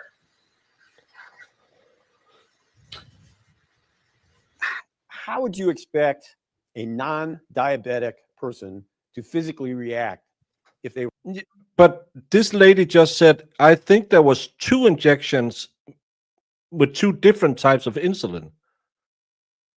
Again, it's just muddying the water. were given insulin? What kind of symptoms would you expect to see? There's a cascade of events that occur. As the sugar begins to drop, people feel sweaty, shaky, they can have pounding in their chest, palpitations, we call it. We can have, people then can proceed to seizure, to coma, which is from the brain cell edema that we've talked about. So that's the cascade from hunger, shakiness, sweating, pounding in the chest, to seizure, coma. You had indicated that 55 was the number you considered to be a low blood glucose. Can you expand on that a little bit, please? Yes, in the testing we do when we are trying to figure out why someone has a low blood sugar, and we can't explain it yet, we use 55 as the cutoff, and we don't do the extra testing until the blood sugar is less than 55 when there are symptoms, less than 45 when there are no symptoms. So 55 is our cutoff for the testing. Okay. That's because irregardless is a word, irregardless of how much its existence bunches your panties. Thank you, Brandon. This will be worse for this channel than when I played all my mods out against each other. Brandon will get in a fight with Sue today. When Michael Cochran went to Raleigh General and his blood glucose was measured at 21. She's based on reports. That's normal. And this may be out of your field, and if so, just say so. But had the damage already been done by that time? Well, the brain edema had already started, yes. That's all the questions the state has. Thank you. Recross, Mr. Selden. Need to approach the bench. All right. Oh, approach the bench. Is she pleading guilty now?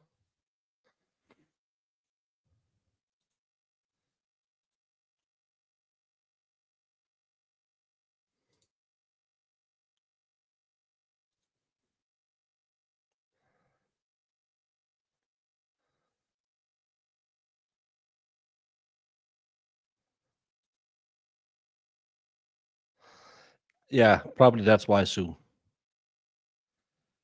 Thank you so much, Danny G, for 14 months. Happy birthday to my favorite 27-year-old. Yeah, it's been a rough start on being 27. All right. Further questions, Mr. Selden? Thank you, Your Honor.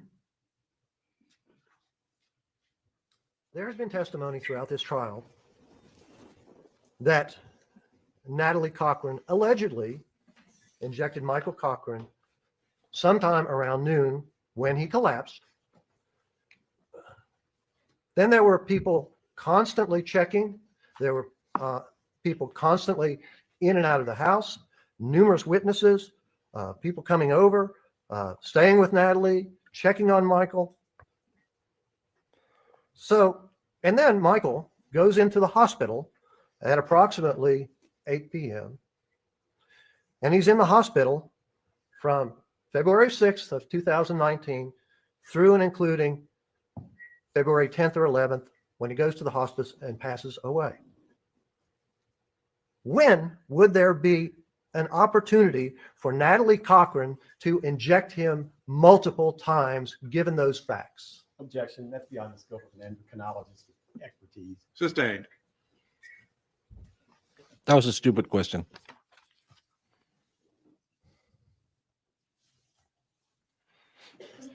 from a scientific point, based on the records which note Michael's glucose levels, etc., when would additional injections occur to have the result of altering blood glucose levels, etc.? We went all through that chart of the extensive testing and recording of his blood glucose levels from approximately 8 p.m. on February 6th through his stay at the hospital. Scientific evidence, when would an injection of insulin have occurred to have those results? You're asking me to speculate. I'm not asking. No, because you have to say at what time, because you know the half-life of insulin, so you can tell, because you could say that the humor log would not be present after 8 hours unless it was in a massive, and you just introduced another insulin, so you must tell us how long that insulin and when it became active. Did she want him unalived? The state thinks so. They haven't really proven, other than they believe she might have been he might have been about to spill the beans about her Ponzi scheme, which she still went to prison for. So I don't know. Asking you to speculate. I'm asking you, given the scientific medical evidence of blood glucose levels, February 6th through his stay, like every 15 minutes, every half hour, when would those scientific information show another injection of insulin? Well, we really have to explain the 21 because the other one, there's only one low, and that's finger stick that wasn't treated and normalized without treatment. So it's really explaining the 21. Okay, and the 21 was recorded initially or stated initially by a supposed witness, Ms. Hamilton. She's the one that said it was 21 when Michael was admitted to the hospital approximately 8 p.m. Do you recall that? Wait a minute. No, that was Wait, the objection. Just wait a minute, doctor. Go ahead, Mr. That Truman. wasn't a testimony. That came from Raleigh General 21, not Stephanie Hamilton. All right, This is a misleading question. I'll withdraw it and I'll stand corrected. Okay. The 21 was when he was admitted to Raleigh General Hospital, approximately 8 p.m. Well, thank you. When would Natalie Cochran have an opportunity to inject him to cause that decrease in glucose? Again, I would have to speculate, but sometime later in that afternoon.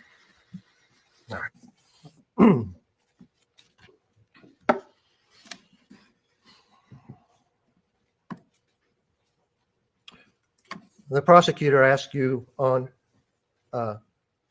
redirect about the white blood cell count. And the simple explanation of that is we don't know the cause of the extreme elevation of the white blood cells. Isn't that correct? No, there are certainly hypotheses that can be rendered, including. But we don't, just a moment, we don't actually know. There weren't any definitive tests that would account for the elevated white blood cell count. Isn't that correct? Yes.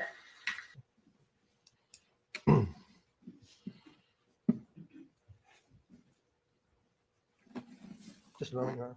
Very well. Oh, well. I don't have any more questions, Your Honor. Thank you. All right, Mr. Truman, anything further? That's further in the state, Your Honor. Thank you. Very well. Is there any reason to hold this witness at all? Not so far as the state's concerned. Any reason from the defense? No, Your Honor. Taking only Thank you very much, doctor. You are excused. Thank you.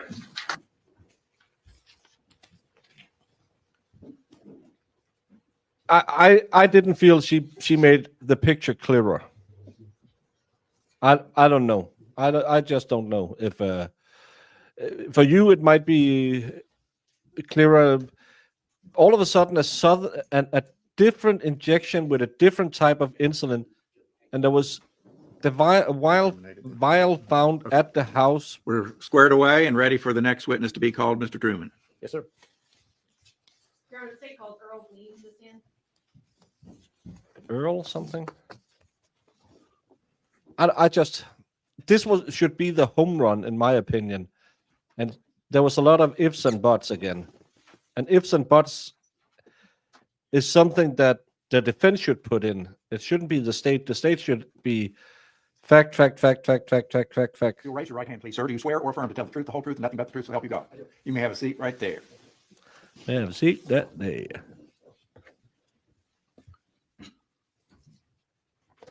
Yeah, but she didn't really say that as well.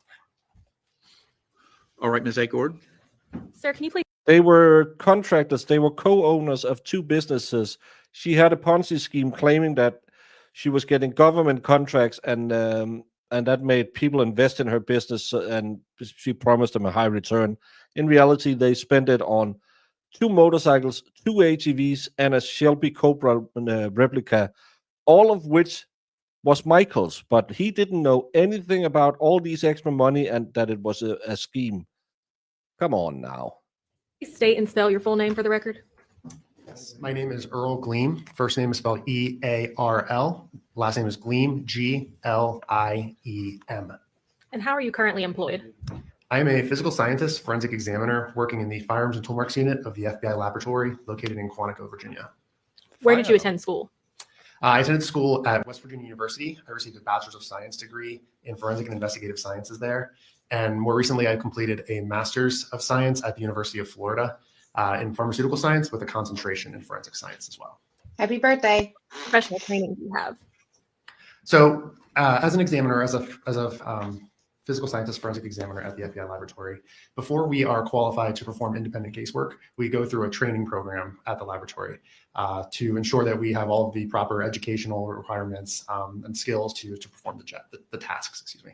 So when I first started at the Firearms and Toolmarks Unit, I went through the forensic examiner training program within that unit, which included required readings, exercises, simulated casework. Why are we having a firearms expert? What? He's a forensic tools and firearms expert. Why?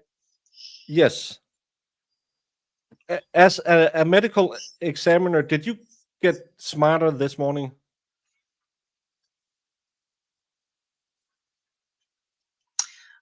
I'm very confused on why he's here.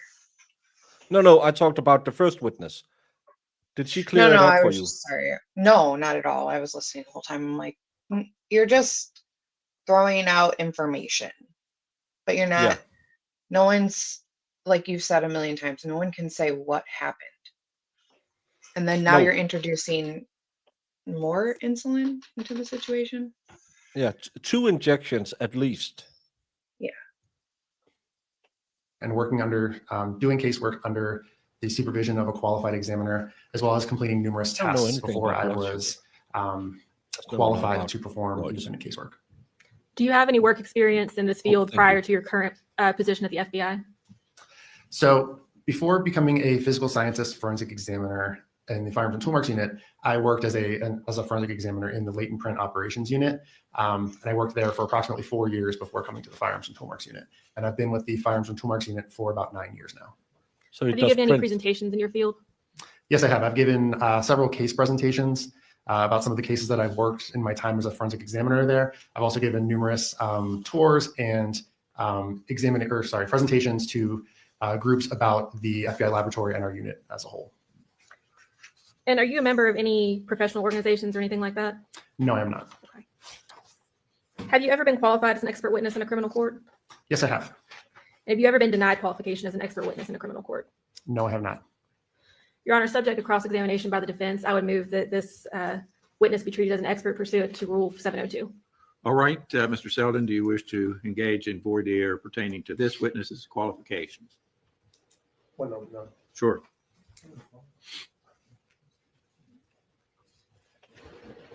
Yes, Ron, I have a couple questions. Go ahead.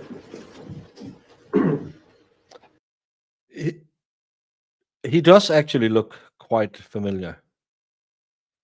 I think, was he the gun expert in the Black Swan case? I don't think so. Didn't he look like this? I thought that guy had hair. Well, male pattern baldness can come very fast. It can come very fast. What exactly are you being qualified as an expert in? What is your represented area of expertise? So in the firearms and tool marks unit, my main job duties include the examination of tools and firearms, as well as the items that those tools and firearms come into contact with. I examine both the tools and firearms, determine makes and models, as well as the types of actions that they can produce, as well as if any microscopic marks of value are present on the surfaces that they come into contact with. I can then do examinations on those marks to determine whether or not those marks were originated from a particular tool or not. So what No, you're you saying can't. in That's a summary lie. is that you are an He's a alleged gun guy. expert in the external examination of these objects. Does that be a fair assumption or statement? Could you explain what you mean by external? I'm sitting here thinking, what tools did they find a needle, and now he's going to prove that that needle pierced that plastic membrane on the insulin? I don't Why know. are I'm we so having a confused. gun guy in a poison A case? tool marks expert in a case where they say she injected him with insulin. I'm confused. I'm just gonna do that. Everything that guy just said is BS. Thank you, Jess. I'll be right back. Someone is at my front door. You don't take the contents of, for instance, the vials out. You don't do any chemical analysis. You're talking about how the vial looks from an external view and a microscopic examination of the outside of these objects. With an object like that, yes, I do not do any chemical examination. No objection. Accepting. All right, the court declares this witness to be an expert within his described field of forensic examinations. You may continue, Ms. Akert. Thank you, Your Honor. Mr. Clinton, did you write a report in this case? Yes, I did. Your Honor, I'd like to have marked what I am holding as State's Exhibit 19. Yes, no, yes. Sorry. This is State's Exhibit number 19, Your Honor. Thank you. And this has been checked to the defense, Your Honor. Very well.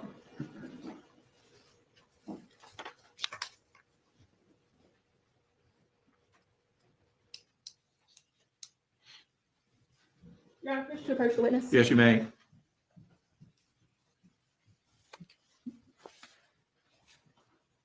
Mr. Green, I handed you what is labeled as Laboratory Division Supporting Documentation Envelope. Can you look over that and advise the court if that is the report that you prepared in this matter?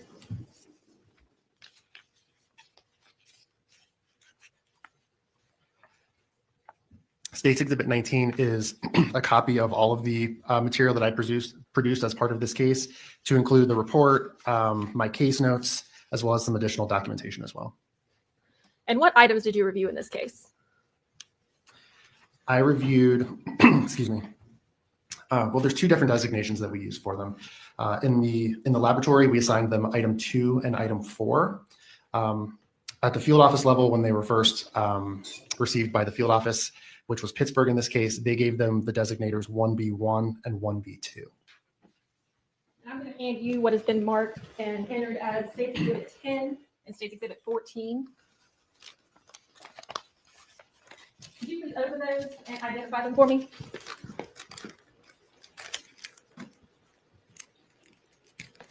Do I need gloves to handle them? No. Do we have some gloves, Deputy Fry? Hold on, and Thank we'll you. get some. Thank you, Your Honor. Did we find out what he's there for? Is opening up something now. They're not really, I haven't heard anything yet. Unless I missed it, guys. So I'm still. Is he going to say the vials are the vials, or we haven't seen any needles?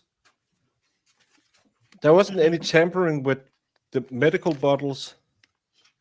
Why is he there, Jamie? I don't know. Did they find the IV bag and there was holes punched into it because she added it to his IV bag?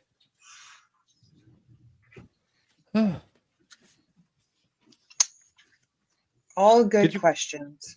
Did you get any snow? Eureka, we found a box of gloves. We had like a You measured wind 4 feet chill and tell him that we found advisory. It was like below like -5 last night. So I've heard We some have snow crazy already. temperatures here today. It may be for children. yeah, however. Texas is like all shut down for us because Well, they're having If they to see do a it. snowflake, they'll shut down because they're Oh, not yeah. used to getting snow. And they'll cry about it, and they'll drive off the road, and you'll say, "Shouldn't there be snow on the Sorry, road your before question? you lose traction?" So Mhm. this one. He- So States Exhibit 10 is a vial. And did you examine that vial? So I don't see my marking specifically on it. However, most of it is covered with the States Exhibit sticker. It does appear very consistent with my photo. Are we in Canton? I'm so confused. I can't see my marks on it, but it looks like the one I looked at. Jaime, as someone who works in the medical field, how many bottles of insulin looks like another bottle of insulin? I don't see them very often, but they're pretty similar. I'm pretty sure that every one of those fat drugs that Novo Nordisk makes looks exactly the same.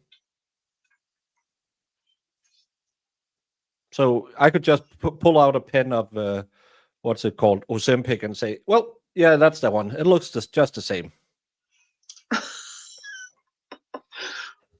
Well, that's one way to do a chain of evidence. Thank you, Kilo Tango Jolly. Happy birthday. Happy 27th birthday, Baker. Sending love your way. Best wishes for a great year. Thank you so much. Jamie didn't even remember it was my birthday. But I did too. I just said happy birthday when I got on. You didn't even respond to me. And I told you happy birthday in Discord, so you stop it. Facts not in evidence, but thank you so I much. Kilo wrote Tango. it down on a index card by my work computer, so I wouldn't forget because I'm very forgettable.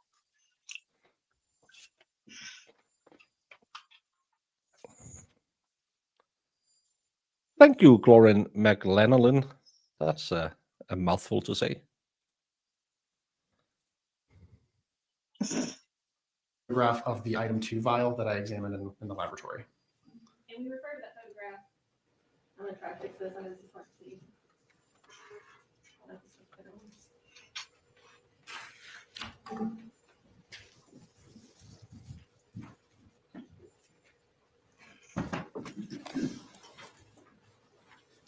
Yes. So it's good.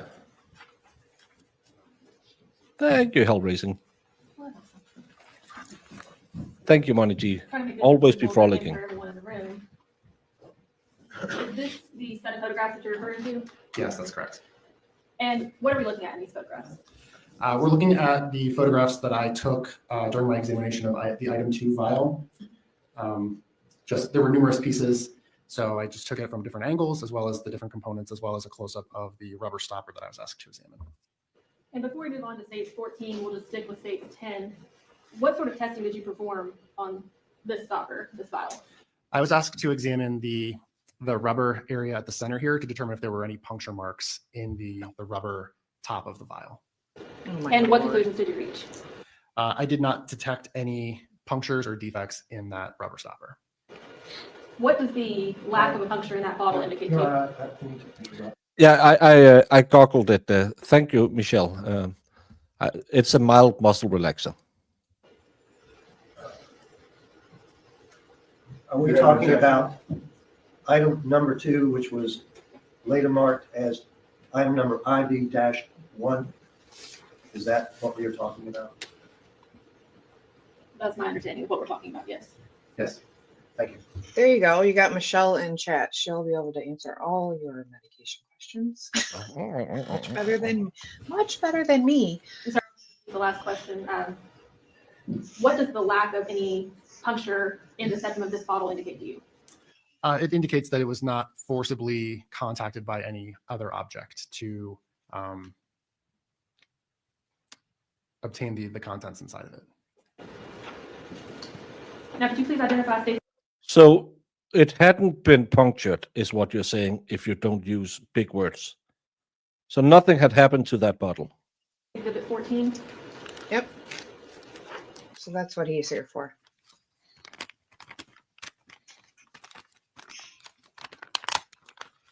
Now we just need a nurse who can look at the, I have this rash.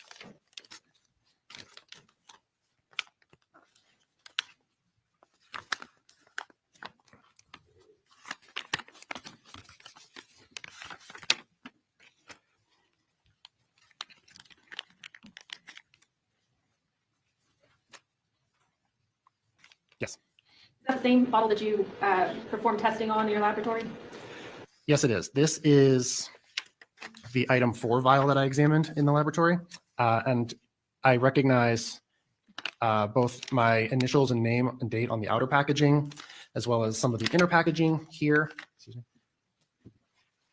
as well as my initials on the item itself. And the photographs that I placed on the overhead that should also appear in front of you on that screen, are these photographs that you took of that bottle and sent them during testing? Yes. And additionally, did you take these photographs and set them during testing as well? Yes, I did. What sort of testing did you perform on State's exhibit? I'm sorry, I need to interrupt for a moment.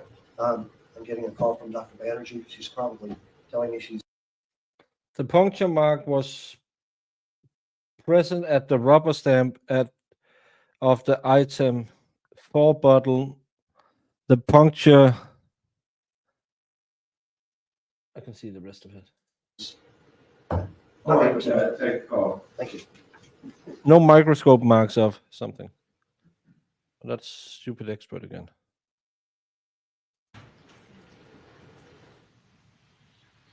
Your Honor, there is difficulty with Dr. Banerjee. She's First, you'll approach it. Yes, please.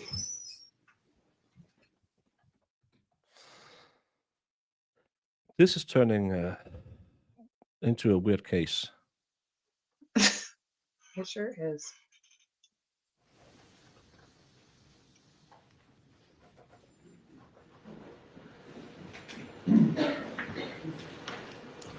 All right, please continue, Ms. Akron. Thank you, Your Honor. Mr. Glean, with regard to State's exhibit 14, which is also identified as item number 4, what type of testing did you perform? It was mostly a visual examination where I was looking for defects in that rubber top of the vial. What were the results of that testing? I detected one defect in the center of the rubber stopper that was consistent with a puncture mark that penetrated through the entire rubber stopper of the vial. And has anything come to your attention since conducting your original testing on both State's Exhibit 10 and State's Exhibit 14 that would lead you to change any of your conclusions at this time? No. But I how have do you no know further when questions, that, Your Honor, and I would move State's. that puncture Yeah, it was wasn't made? found until months later. That's a question for Cross. But again, is that bottle wasn't the insulin bottle, was it? Wasn't that the one that was mixed with the two components that wasn't supposed to be in there? The testosterone blocker and the Supralex, whatever it's named. No, I don't remember. No. 19 into evidence. Any objection, Mr. Selden? No objection, no. State's exhibit number 19 will be admitted into evidence. You may cross-examine Mr. Selden.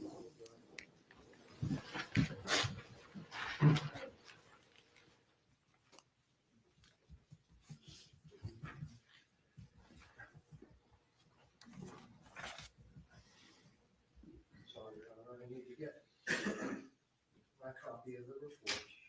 Okay.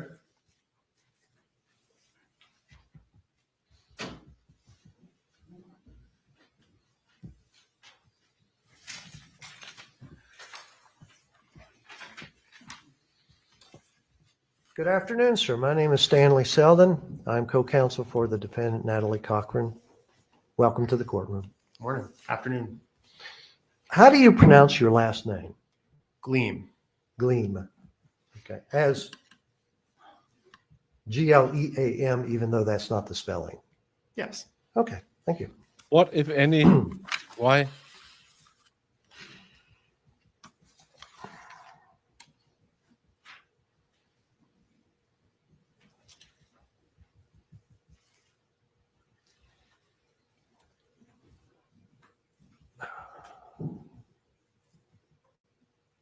Excuse me, just a moment, Your Honor. I need to collect my thoughts on this. All right. It was a little confusing in some of the testimony. All right. Yeah. Mr. Green, as to your report on item number 2, which I believe was state's exhibit number 10. I'm calling your attention to that one, okay? Yes.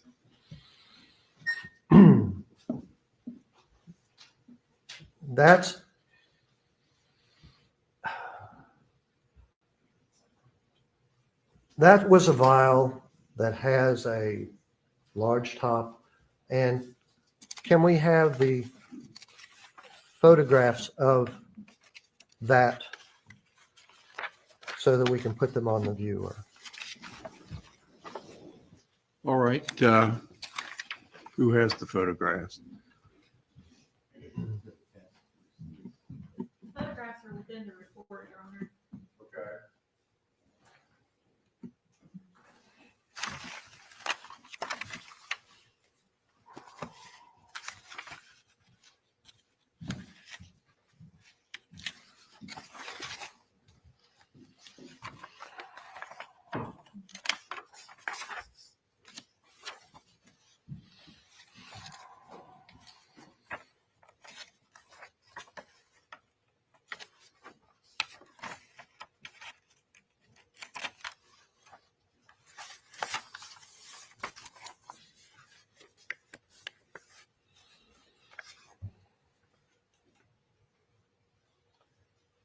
And hopefully I can get this on the viewer so everyone can see it.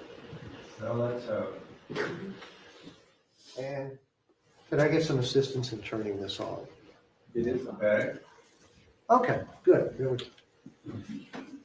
Mr. Gleam, are these the photographs that you took of, and I believe your description included item number 2. Is that correct? Yes. You did external examinations of this, and by that I mean you didn't empty out the contents, you didn't analyze the contents. That was done by somebody else, correct? I'm not sensitive. And you say no punctures or defects were present on the top or bottom of the surfaces of the rubber stopper. Is that correct? Yes, it is.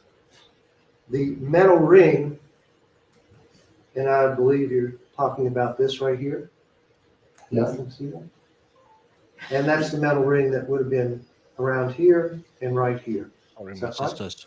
Correct. I didn't necessarily examine the metal ring because I believe it had been manipulated before it got to me to remove the contents. So you can't make any conclusions about that because it was manipulated before it got to you.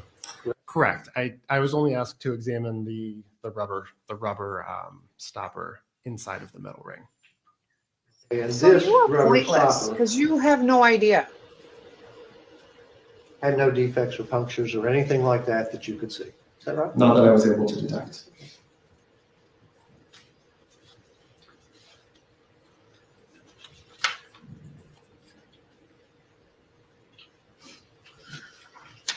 Do you know what substances were represented to be in this vial by other testers? No, I don't. Fair enough.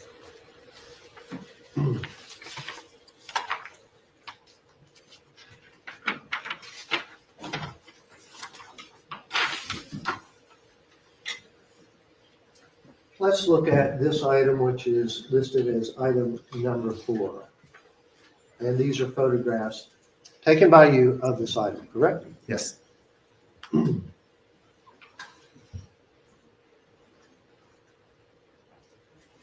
Now, you said in examination of this item that you believe, and this item seems to indicate right here, this is Humalog insulin. Would you agree with that label?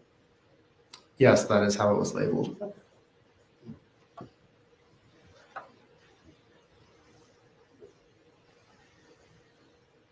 Now, you say that upon examination, you believe that there was a puncture in the rubber piece right here, correct?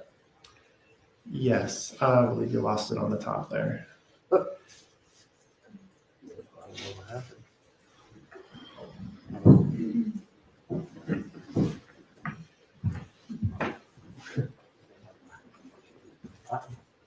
I may have touched the button now.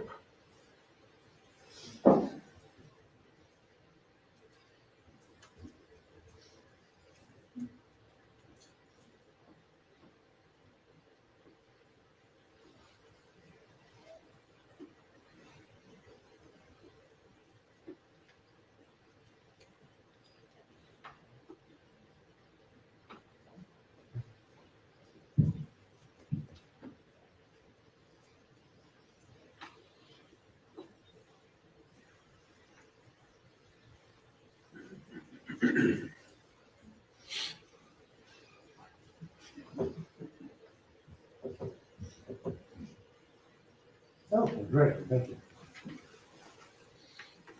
I think we're back on, and hopefully I won't touch anything again. Could you repeat the question, please? Yes. This indication right here with this circle that I believe you put on the photograph, right? Yes, the dashed circle as well as that arrow to like kind of the top right were indicators put on the photograph by me to just give further clarification on the notes. So from your examination, you believe that was a puncture in the rubber stopper, right? Yes, that's correct. You cannot tell if this was a single puncture or if there might have been, no, I'm going to scratch that. You cannot tell when this alleged puncture mark was made, correct? No, I cannot.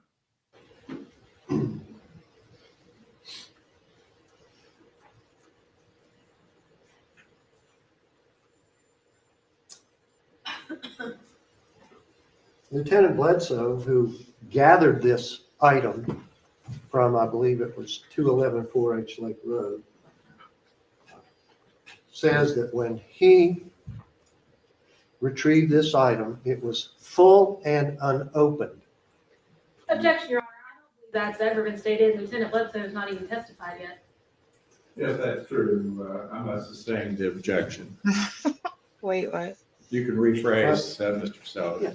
From a visual examination, you cannot tell if this was opened or not. You're only stating there was a puncture in the top, right? Yes, I only observed I only examined the rubber stopper, and this is the result of my examination.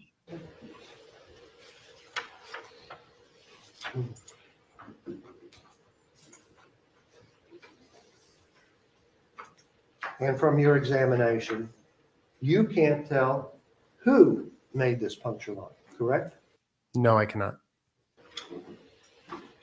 You did a visual examination of the bottle, etc.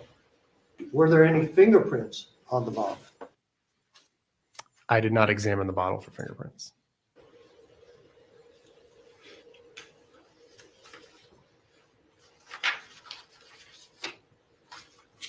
A moment, Your Honor. Go ahead.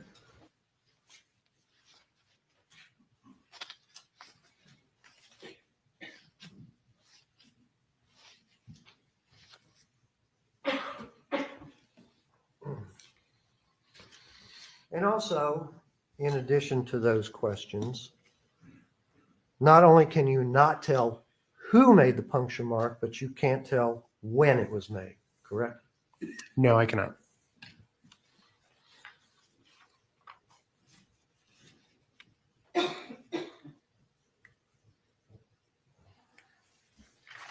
Exactly, Danny.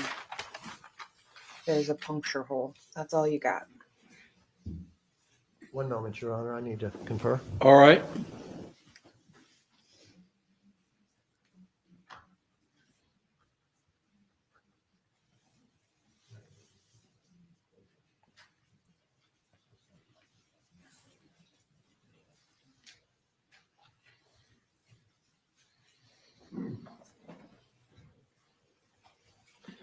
Now, the metal ring that you were talking about and that vial that may or may not have been opened, et cetera, you stated that, and that was item 2, I believe, you stated that had been manipulated previously, so you couldn't really tell much about it, correct? Your Honor, may I refer to my notes? I made a note specific to the metal ring that might help me better answer that question. Okay, is it in your report? It's the same copy as the State's Exhibit 19. It's just my copy. I can give him the report. Okay, yeah, if you don't mind, please. Thank you.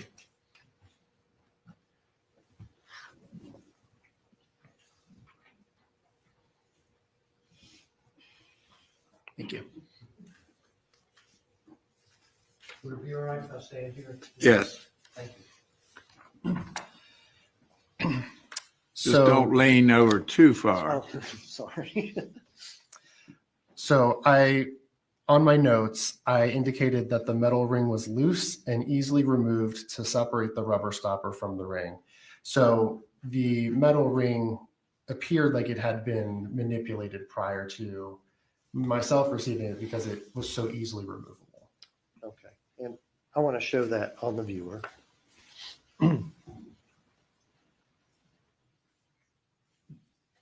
This is the vial, not the one marked Humalog. It has a label that represents methylprednisone, and you believe, based on your examination, that this one was manipulated, correct? Well, I don't have all of the documents from the other units of the laboratory, but I believe it did go to other units of the laboratory before I received it. So it's possible that they might have removed that ring to access the contents. It's possible.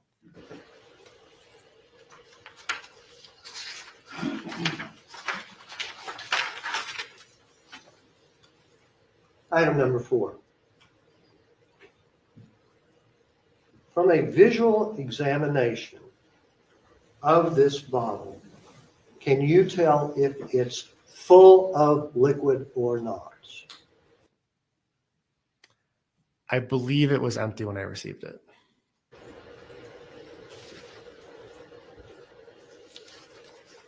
So how do you believe the contents were removed? I don't have any information on that.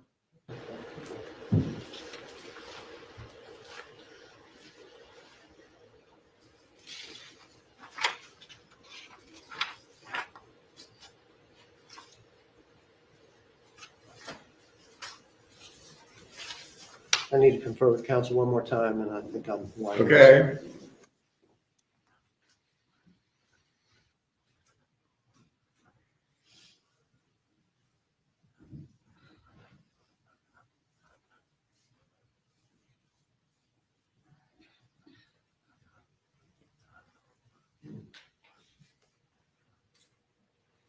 Now, according to your report, items number 2 and items number 4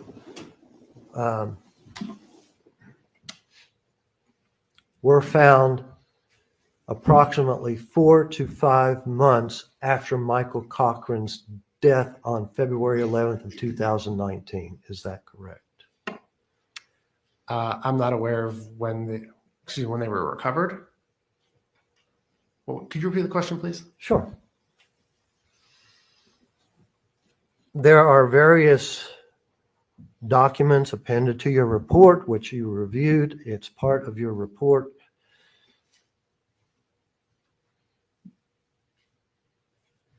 From that description,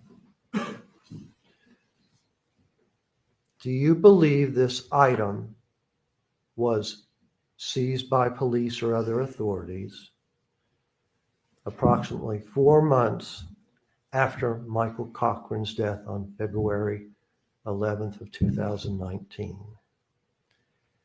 I don't have any awareness of the collection of this item of evidence. I can only speak to when it was received into the FBI laboratory and when I worked it in the laboratory. And that's all I can say about the custody of that item. Okay, I'm going to hand you this report back.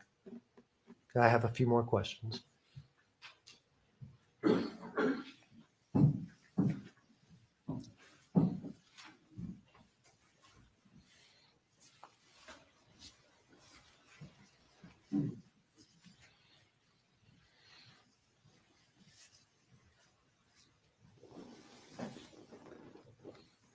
So looking at that report, when were these two items, number 2 and 4, received in your laboratory?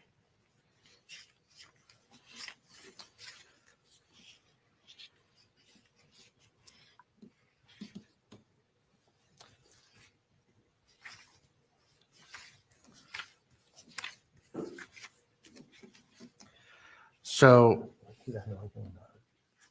to best answer your question, this evidence, I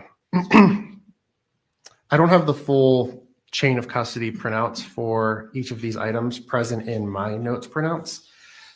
That's information that's typically part of the evidence management unit package that is created for these items that kind of covers the whole lifespan of the whole chain of custody of the movement of the items through the entire laboratory. Right, and I'm not asking you about all that. I just want to know when these two items came into the FBI laboratory in Quantico, Virginia, as far as your investigation.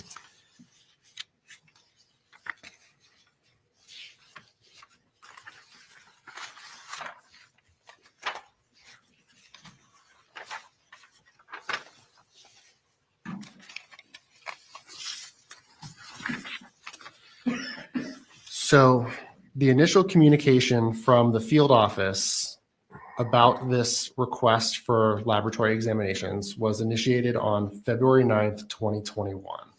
Okay. And so it can be assumed that came into Quantico about February of 2021. Yes, approximately. So the communication was initiated on February 9th, and then the initial notes done by the evidence management unit were created on February 10th of 2021. Okay. So Michael Cochran passed away February 11th of 2019, and this crucial evidence has come into your lab 2 years later. Is that what you're saying? Those are the dates that are indicated as when we received items in this case. Okay. You were assigned the items on July 30th of 2021, and you completed your report January 31st of 2022. Isn't that right? Yes, that appears correct. Okay.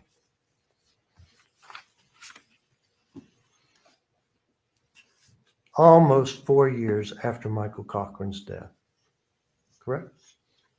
If his death occurred February 11th of 2019.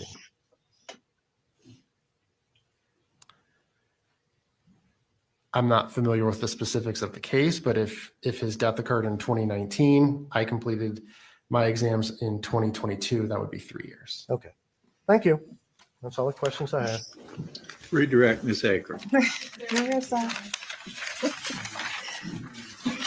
Mr. Glee, through your investigation of State's Exhibit 14, the bottle that is labeled Humalog, I believe also identified as item 4. Is it true that you were unable to determine how many times an object had passed through the puncture you identified? Objection as to the form of the question is legal. I'll rephrase, Your Honor. All right, go ahead. Were you able to determine how many times any item had passed through that puncture? No, I was not. No further questions, Your Honor. Anything further, Mr. Selden? No, Your Honor. All right, may this witness be excused? Yes, Your Honor. Yes, Your Honor. Thank you, sir. You may step down, Mr. Gleam. You Thank are you. excused. Thank you. Make sure you leave all the exhibits here, please, Yes, sir. and our gloves. Yes, Your Honor. I broke more than I used. That's all right. We won't charge you.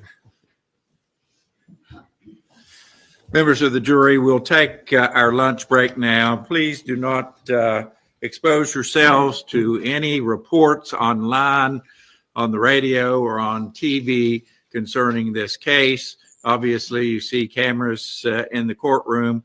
You know that this case is being filmed. Again, I want you to make an independent decision at the close of all the evidence. Please enjoy your lunch. I'll give you a little bit of extra time on your lunch break because we're getting a little late start. I'll need you back in your jury room a little bit before 1:15, please, and we'll start back up promptly. Technology allowing.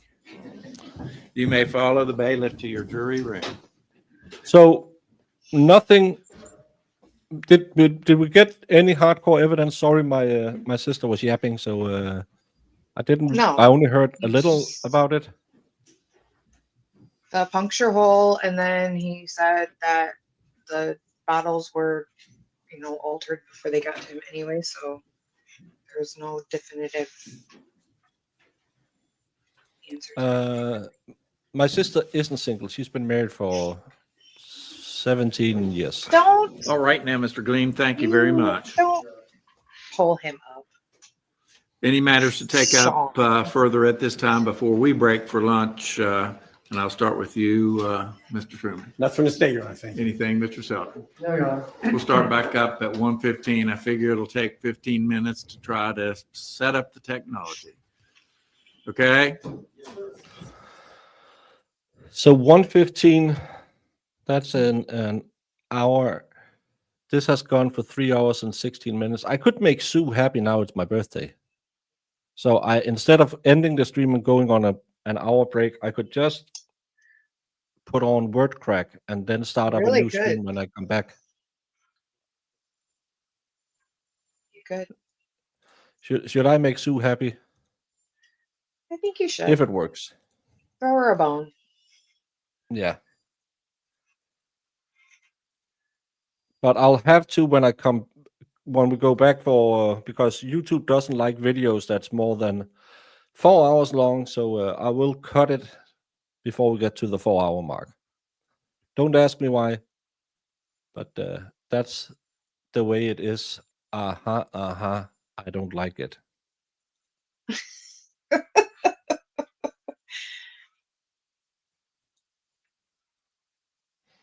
Slow.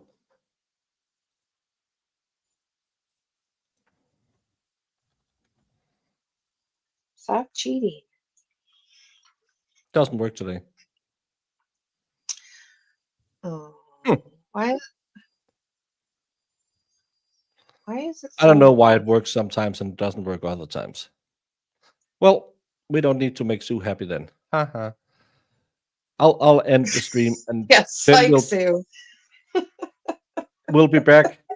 So far this morning, 2 medical experts, and I don't know what, if anything, happened. Me neither. I'm not. I was talking this morning about we need medical experts. It haven't helped me out. I have to be honest. He could have She had an really injection. wasn't what I would consider a good medical expert anyway. She was just a specialist in endocrinology or whatever. So it's like diabetes and stuff. But you need to, like you've been saying this all along. You need somebody to come in to say the people that actually looked at him. Why don't they have the people that actually looked at him? Yeah.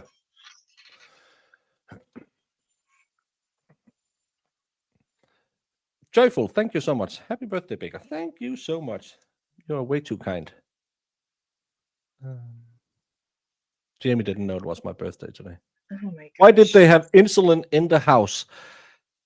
She had the big C, and the big C can do something so insulin can help it.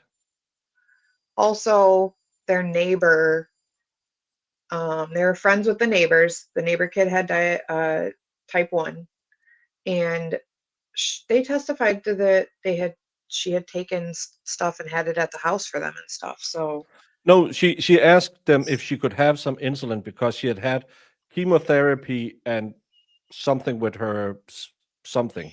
yeah, That's why but like it was her apparently kid's was. insulin, and so she let her have it. So that's why she had it. Yeah, when her testimony was, when they brought up the second injection, I thought, no, please don't make this even more muddy than it's already. She pretended to have it. I don't know.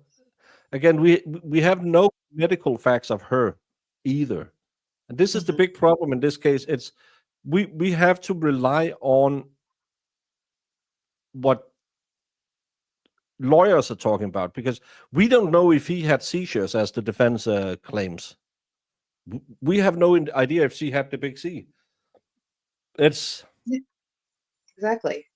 all of this is hearsay, conjecture, buts and ifs, and it's a really annoying case. But still, the state at this point, because I can't see them bringing maybe the doctor who received him at the hospital and treated him, and maybe the detective, because we now had their big insulin expert, the endocrinologist, is the big insulin. She was the one who should prove, because this case have been dismissed before. Then they wanted to bring in a person who was an expert in insulin. And if this is the expert, the case should have been dismissed again. I got no new evidence other than potentially he could have had one or two injections, one with Humalog and then one with some other insulin. But no other insulin was found. Oh, somebody in chat saying that lawyer Lee had said it was fake. She faked the big C to extort money from people, maybe Could for be sympathy. But see, they but haven't again, said any of that stuff though. Like nobody's no clarified one that, said so. it in trial, and I believe lawyer Lee. I have no grounds to doubt her, but I go by facts presented during the case. Yeah, It's the especially same. this Did one he? because we know nothing otherwise. Yeah, Yeah. and I have actually been trying to do my homework because it's so muddied, and there is no papers out there I can find. The only thing we kind of sussed out is during the financial crime, they claimed he knew nothing about her Ponzi scheme.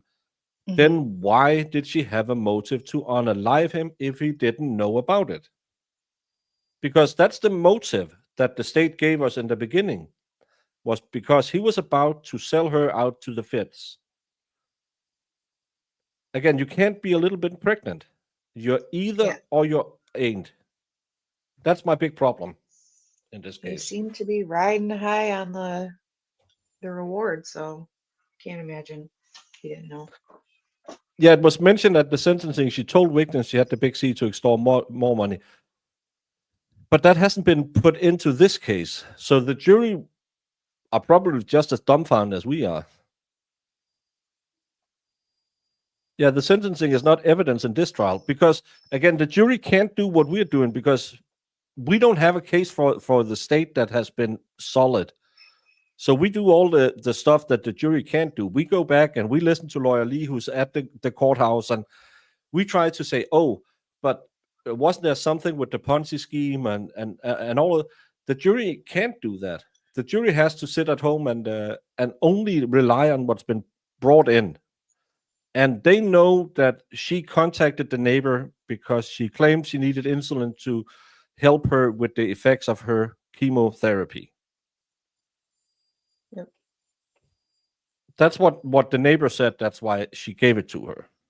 It's yeah. Yeah, if they don't bring it in, they don't bring it in. Yeah. Yeah, I know, Jemima. Don't, yeah. The feds would have sold them both down the river, but now, oh, he didn't know. Total BS. Yeah. If he had been alive, you signed the papers as well, you're guilty. Now he's unalived. Oh, he didn't know nothing. Maybe it didn't get approved by the judge. Could be, it could be prejudice to the jury that. Well, it would. I mean, think about it. You're bringing in all this other evidence for another crime that has nothing to do with this specifically. So yeah. Yeah. I mean, it's like you said, Murdoch all over again. I do have a super smart chat. Stupid creators normally have a super smart chat. So, but Jamie, I'm going to go make myself some tortellini, and I'll send you a link if you want to be back. And the rest of you will be back in, I don't know, 50, 55 minutes, something like that. And hopefully the state will end with some strong evidence, because I really, and again, don't take this as, do you believe she's guilty or not? My belief is the state hasn't proved she's guilty. I don't know who did what at that house, but I know the state, in my opinion, haven't proved it. And that's the reasonable doubt we need to, even if we don't like a defendant, the state still have to prove it. That's how it is. But Jamie, takola hasta. Bye. What exhibit are you referring to? I'm going to make this 100, Your Honor. All right. 100. 100. Because it is 100% 100%. correct. Objection, Your Honor. So you literally built a cannon? Yeah, it's pretty awesome. Go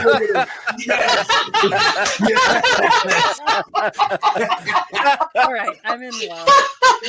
back. Please do that again. Oh, that was the cutest thing I've ever seen.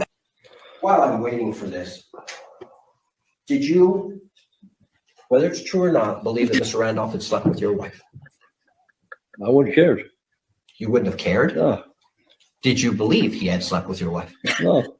Did you believe he slept with your mother-in-law? Probably did. Everybody has.